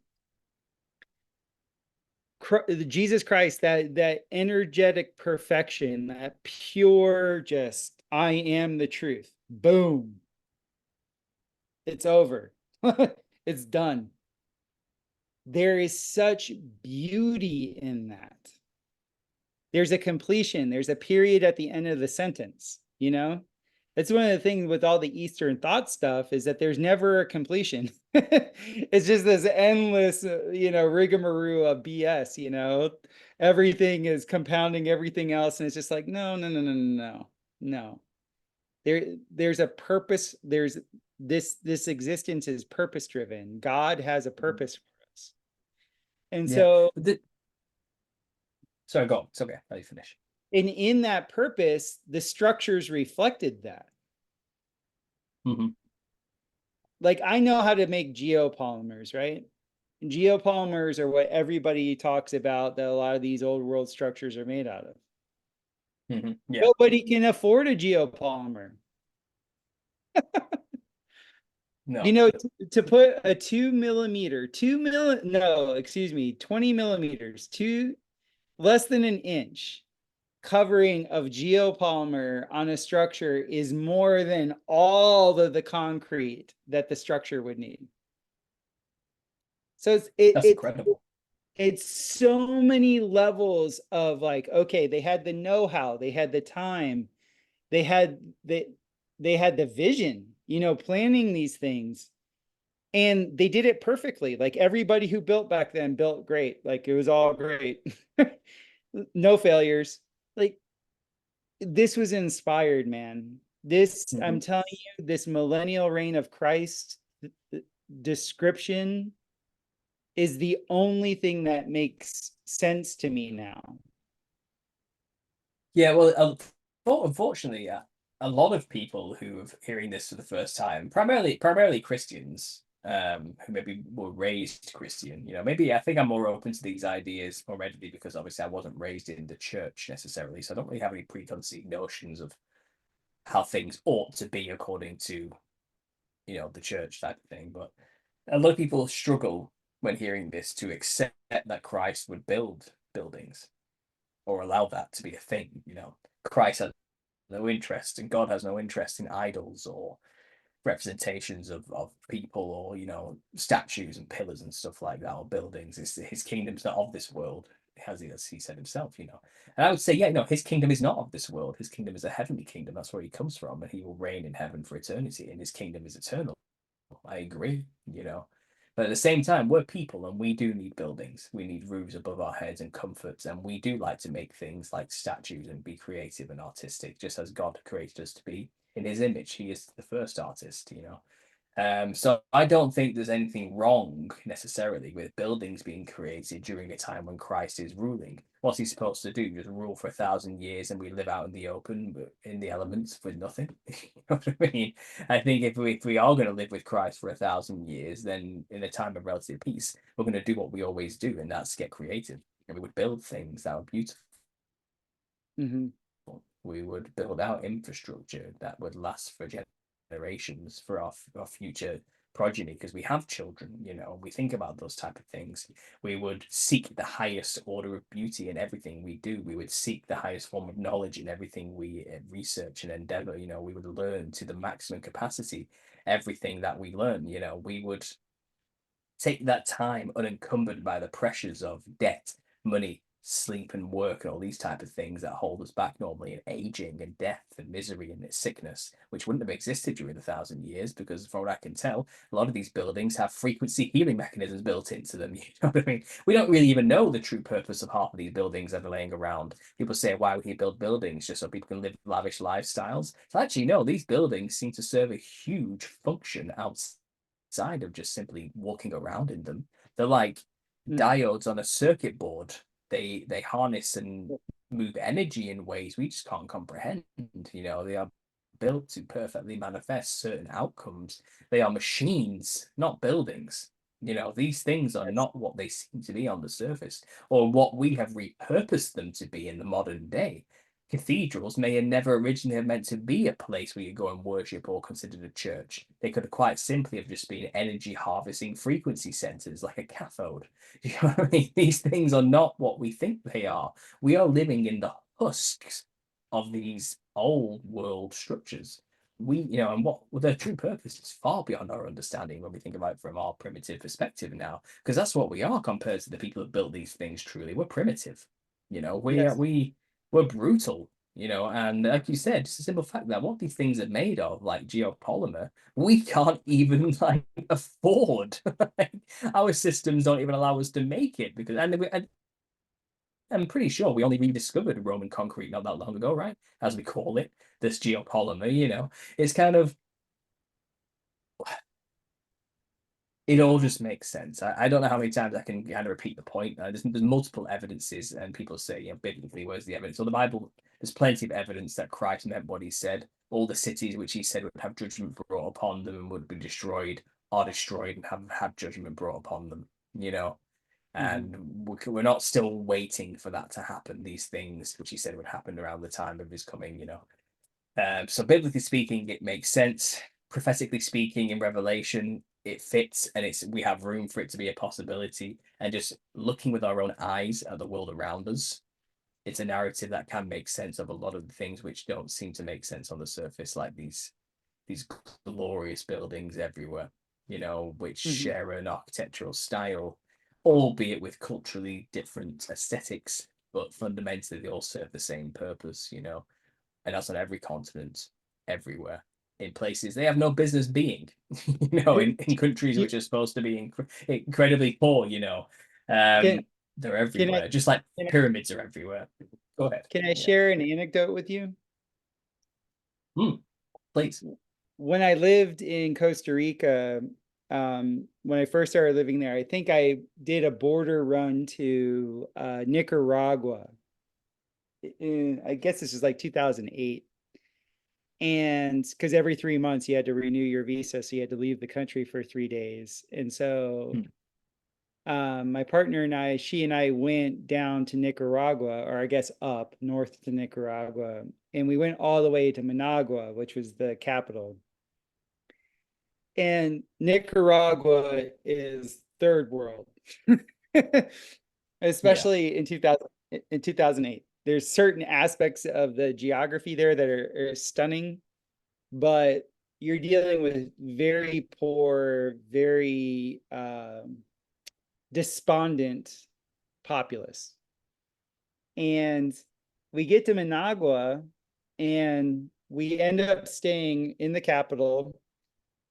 And there is this like Venusian palace there of a hotel.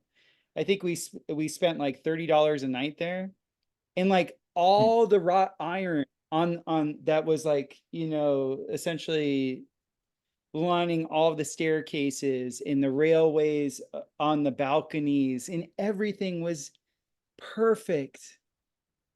And now Managua is like, I think 70 miles inland from the ocean, but it would still receive like salty air if I remember correctly.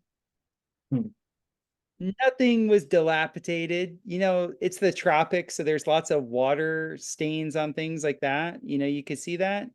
But the cobblestone in the roads, the just the utter beauty.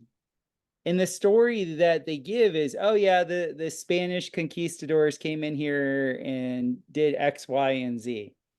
It just doesn't fit. mm. I believe you. I do. I believe you. And yeah, I've been around. You know, I've seen a few countries here and there. And as a child, you know, as a teenager, and I suppose I wasn't paying enough attention then. But in hindsight, I look back at some of these countries I've been to, you know, which Mhm. second world, let's say, and it's kind of you do have to wonder. It's like they built castles on top of mountains, these Yes. type of things, and it's like, how have they done this? You know, like it's one of those. It's I don't know where you stand on biblical cosmology and stuff like that, but it's kind of one of those ideas that once you see it, you can't really unsee it, and you always wonder how you never saw it before. You know what I mean? Right. And this is one of those type of topics. It's like now that I see it, I can't really not see it anymore. But it seems like Precisely. I've been sleepwalking. I've been sleepwalking through the evidence most of my life, you know, and just been in a daze or a haze, not really paying any attention to the things around me. And you know, it's funny because we're always told in like History Channel, you know, and mainstream conspiracy circles that you know we need to keep our eyes on the pyramids and the Egyptian culture and Atlantis and looking for like these megalithic structures everywhere. But when you actually look at these megalithic structures and the pyramids, they look like crap compared to these beautiful buildings that are right just down the road. You know what I mean? Mhm. And it's kind of like we should have been paying attention to the post office in the main city, right, in our town halls, rather than these random lumps of rocks in the middle of the desert somewhere. We've been looking in the wrong place, trying to find the mysteries around us, when really the mystery, the true mystery, and the true key to our hidden history was literally in our own local town and village. And again, I live in a relatively small city in England, you know, and even my own city's history a beautiful town hall, which looks like an incredible cathedral that burned down in like the 40s mysteriously for no real reason, and is now replaced by a brutalist, horrible cube. You know what I mean? And it's kind of, you look at the whole square that thing was on, and you're like, oh, this thing is incredible. And I go to my city centre now and look at it, and I look at these Romanesque pillared buildings, which are just enormous and huge.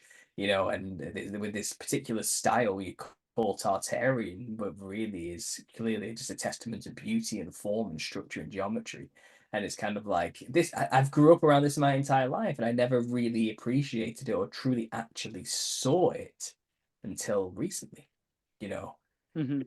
it's I it's there, it's right there, and Go ahead, sorry. I grew up in South Florida, not any real architecture to speak of down there. And I got to spend about a year and a half in Central Europe. And I lived in Belgium just outside of Ghent. And I remember I would go into Ghent, and like that little town on the river there had perfect cobblestone, had a cathedral, and I was in awe of the buildings there. And then when I went to the British Isles, I spent a lot of time in Edinburgh and north of Edinburgh. And I was just like, my goodness, like the amount of beauty that's here. It was so inspiring to me. I have to admit, when I went to Central America after that, it was sort of a letdown because the the quality of things. There's something about when you're inspired, you make quality. It's not just that it's beautiful, because people can make something that's beautiful that doesn't last that long. But when you're Mhm. inspired, when you have the alpha, that's like right there, and you're dealing with these saints in their perfected bodies, and that energy imbues quality, and it's obvious that this isn't just aesthetically pleasing. It stood the test of time. And so where I think we should end this is, I look my general feeling, at least here in North America, is that when I see construction and I look at the way things are going, it seems like things have hit a point of exhaustion. Like when you talk about going down to your city square and now they build an ugly building in place of something Yeah. beautiful. It's like everything is just functional. The Hmm. aesthetics mean nothing. And everything is cost driven. There's Yeah. very little inspired work. And it seems like the watchers pay like all the Satanists to do the inspired work, and it's all some, BS demonic artwork or something. I Hmm. don't I don't really see, like, here and there, like in my own life, I make very beautiful things, but it seems like the zeitgeist of the moment is one of spiritual exhaustion. Do you have an idea of where we are in the little season? Like, I know you said, it's like a string. It will take as long as you think, but with where you're coming from as a new father, as a man in his 30s, and like seeing what you see in Europe, firsthand, if you were to guess, and I'm not, I know this is a guess, if I'll just put it in first person, if I was to guess, I don't think there's much time. I don't see that there's much inspiration left in man. You know what I'm saying? It's like the attention is on the wrong things. Yeah, it's funny, because I was explaining in my own Telegram group not that long ago that I too am feeling like, where's my artist gone? Where's my inner artist gone? I used to paint and draw. I don't feel like there's a necessity or need to do that anymore. I feel it feels fruitless and pointless. And I don't like to imagine that that inner muse has died like that necessarily. But it does feel like something has happened internally, spiritually speaking, inside me. And it's not like I can't draw anymore or something like that or paint, but maybe it's just I've changed my artistic outlook towards the book and this channel instead, and making things for this instead. But in terms of like the zeitgeist of humanity, there is a general feel of the time, isn't there, that apathy is kind of king. What's the point? You know, why bother anymore? Everything's terrible. You know, everything's falling to bits. There's not really much we can do. But I do have this spirit inside of me of I'm not willing to just be defeated so easily. I do think we have time still to save people spiritually, even if the world is all going to hell, you know. And Mhm. that's really what we should keep our eyes on the spiritual things of reality, on heaven, you know, on what's to come after. And I think that's why we're not really supposed to worry too much for tomorrow or worry too much about saving the world, the earth. The earth will pass away, you know. The heavens and earth will pass away, but the word will last forever. Jesus will last forever, you know. God is eternal, and that's where we should keep our eyes, and that's who we want to be with when it all does end. So I'm not really too worried about the Earth myself or how long is the little season. When does the end come? I've never been a date setter, and I'm not willing to set dates, you know, because I'm not looking to spark Smart. end times cults and all that side of thing, you know, and get people believing they need to sell all this stuff because the end's about to happen. No, I think we're just as bad as the futurists before us if we'd start doing that, who have been doing that for ages, saying tribulation's about to come. Make sure you're prepared, get your kit, make sure you get your emergency preparedness kit, only 99.99 if you go through my channel with the discount code. You know, I don't want to be one of those people. You know, make sure you get your food storage stocked up. You know, 90 days worth of bunker food. Get it here now. You know, I'm not looking to be that guy. I think it's in God's hands fundamentally, and you know, it's appointed for every man to die. Mhm. You're not going to get away from that necessarily. So I don't live in fear of death either because I'm not worried that this is all that there is personally. You know, how long Mhm. is Satan's little season? Are we close to the end? Well, people would say we've only got 2 years left. You know, if you want to go for 250-year period or something like that. You know, from let's say 1776 is a popular theory. You know, Independence Day, the day we were free from Christ and the Enlightenment and all that sort of stuff. I don't know. But I think we need to look at the game plan of Revelation to get a good idea of where we are in the timeline. It says, you know, Right. that he gathers an army from the four corners of the earth to make war with the camp of saints, and then fire comes down from heaven. You know, now that means he has to convince the whole earth to go to war with one specific geographical location. I don't feel like we're anywhere close to that yet. And maybe this is something we can get into in another talk, you know. But the Yes. I do believe the fake alien invasion agenda is going to be one Mhm. way they're going to convince all of humanity to drop their differences and come together as one to go and make war with an evil invading force that's threatening the earth. Jesus Mhm. comes to destroy the earth, you know, and you could easily pose New Jerusalem, a giant floating city in the sky, as an evil invading mothership if you convince a nation or a generation of people that space is what exists in infinite universes and planets and not in a finite enclosed system with a god. You know, if you can get enough people believing that's fairy tale story of aliens, then when New Jerusalem rocks up, it's going to be interpreted through that context, and people are going to see it as aliens invading. And then I'm sure some charismatic leader will convince the entire earth to come together as one and go and make war with it. But that Mhm. seems like a fulfillment of the Revelation uh, prophecy, you know, that he will make war with the camp of saints. Could it be the camp of saints is quite literally a city, New Jerusalem itself, you know, where Jesus has been reigning since his millennial reign, but has just been kept out of our view? The cameras just haven't been on him. Is it possible Christ is still here on earth, reigning eternally from his Mhm. city, New Jerusalem, and with the saints, and we've just been shrouded from him? And then when the day comes, when everybody's been thoroughly indoctrinated with the infinite vast space alien agenda, you point the cameras towards that giant city, which has always been there. And then Mhm. suddenly everyone panics. We're under attack. The aliens have come. You know, and that would come. That's the only way I can see realistically that they can convince the entire Earth to come together as one and go make war with something in a specific geographical location. Is that the facts? I don't know, but that's based on my years of research. I can see them playing that card very easily. They've been programming us for it for long enough.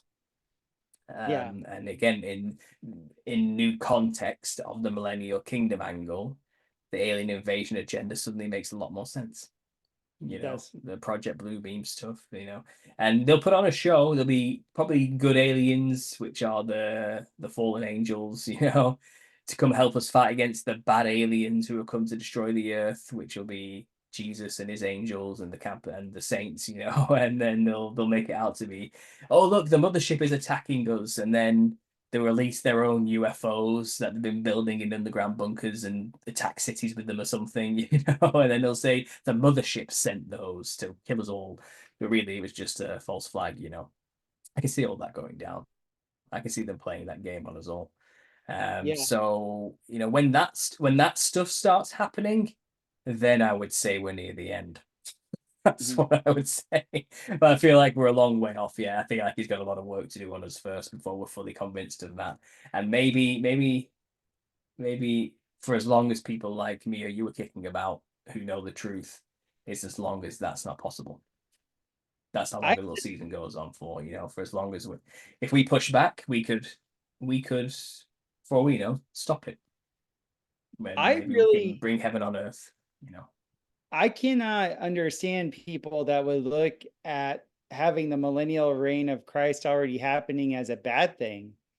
I mean, the way I would see that, the way I feel that in my system and understand it logically is like there's 100% proof now that Jesus Christ walked among us. Like there's 100% proof, like 100% proof. Mhm. And that to me is like mind blowing because I've read Joseph Atwell's, the like all the books on the Christ conspiracy. I have a really good friend that, believes that all messiahs are psyops, like he calls it the messiah. Like there's so much energy out there that just says, oh, this is all just astrotheology, yada, yada, yada. The Masons I know, they talk in circles. Like it's just like, to me, to have my guttural instinct of awe, because when the one time I even felt like I even got close to the Jesus Christ consciousness, it was like utter joy and power combined. And like that experience was somewhat echoed being in these buildings. Like it took power to make these buildings. Like this is power. This is not just know-how. This is like the power. Let's go. And for me, I see this as a revivification of my faith. I don't see it as like, oh, woe is me. I don't get to have a perfected saint-like body and hang out with Christ. That wasn't even taught to me as a Protestant. Like the Mhm. majority of Protestants out there have no freaking clue that that was even an offer. You know what Yeah. I'm saying? It's literally, are you saved? Yeah, I'm saved. Okay, that's good. If I sin, it doesn't matter. I'm gonna hang out with Jesus. Like Well, that. most Christians don't know that the millennial reign ends. They think once Christ returns, it's eternity of peace and love and no suffering and no more tears forever and ever and ever and ever and ever. It's like that's not what it says. It says he reigns for 1,000 years, and then Satan has a little season, Yes. and only after all of that and after the judgment is there a new heaven and earth where all that good stuff happens. And it's kind of people seem to have got confused. They seem to equate the millennial kingdom of 1,000 years with the eternal reign in the new heaven and earth. It's not the same thing.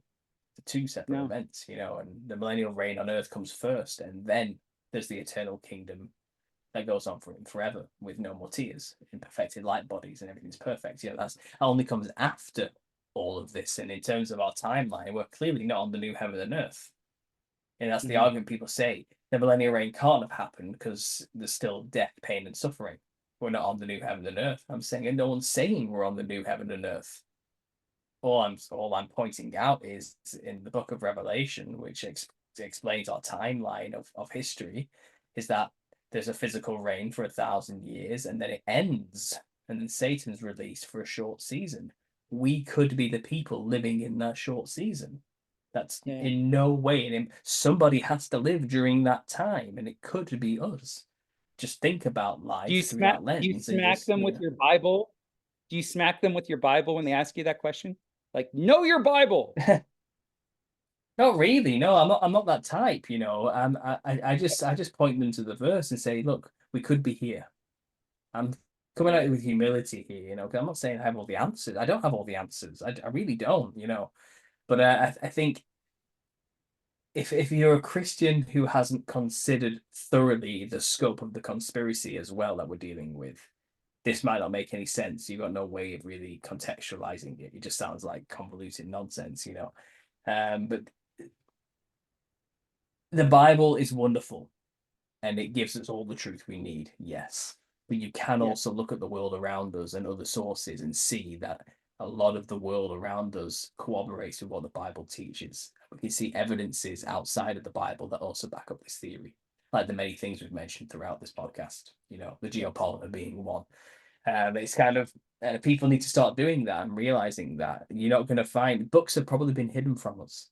History has been hidden from us. Our official canon is probably a lot less than what it should be. It's the Vatican has miles upon miles and miles of vaults of hidden documents. We barely even we are looking at shadows in a cave, to quote Plato, I think it is. You know what I mean? Like we are not aware of the vast scope of our history or reality, and things have been hidden from us. It's that simple. So we are doing the best we can with what we've got.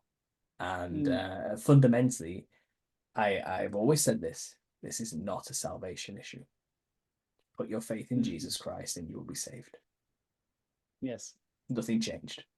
It doesn't matter where you are in the timeline. We are still not to keep our eyes on things of this world anyway. It's all vanity. It's all passing away. It all ends. It's sand through your fingers. Keep your eye on the eternal kingdom at the end of the day. That's all we have to do. And anything else like this, do not let it bring your faith down. It only serves to strengthen your faith. Christ was here. He reigned, and we're living in the remnants of his kingdom. That's wonderful. That's beautiful. It's so good. Guess what's coming next? It's the new heaven and earth. It's things so good. things will only get better from here. Yeah, and I think people need to realize that they've been kind of stuck in a churchianity cycle of doom and gloom for so long in these, as you call them, 501c3 churches, which is not quite what we have in England, but it's kind of, there's agendas behind what they preach. There's no agenda to what I'm preaching here. It's just observation and what the book says. That's it. I don't have an agenda. I don't. That's it, really. Yeah. Paul, where can my audience find you? Give them all your deets, and do you have a release time for your book? Because I want everybody to have your book. Absolutely. So you can find me on YouTube. Understanding Conspiracy is the channel. That's where I am primarily. I am on Rumble and Odyssey. I am on Instagram under Paul Anthony Stobbs. I'm on Twitter under UConspiracy. You can find me anywhere where you see my logo. I'm there. And yeah, like I said, my channel covers a lot of topics. I'm primarily the Nephilim Look-Likes Clowns guy. When the book is being published on the 2nd of July. I'm literally in waiting right now for Amazon to just finish the review process before giving me the green light. Who knows, if I get the green light early, I might do it early, and I'll do a surprise live stream, published live stream on that day. So the second of July is where you can get the Nephilim Look Like Clowns book, which is literally just fully referenced 330 pages of history explaining the whole thing. And then volume 2 will be out in a year, which will go into all the modern stuff and all the tribes and all the costumes and all that type of stuff.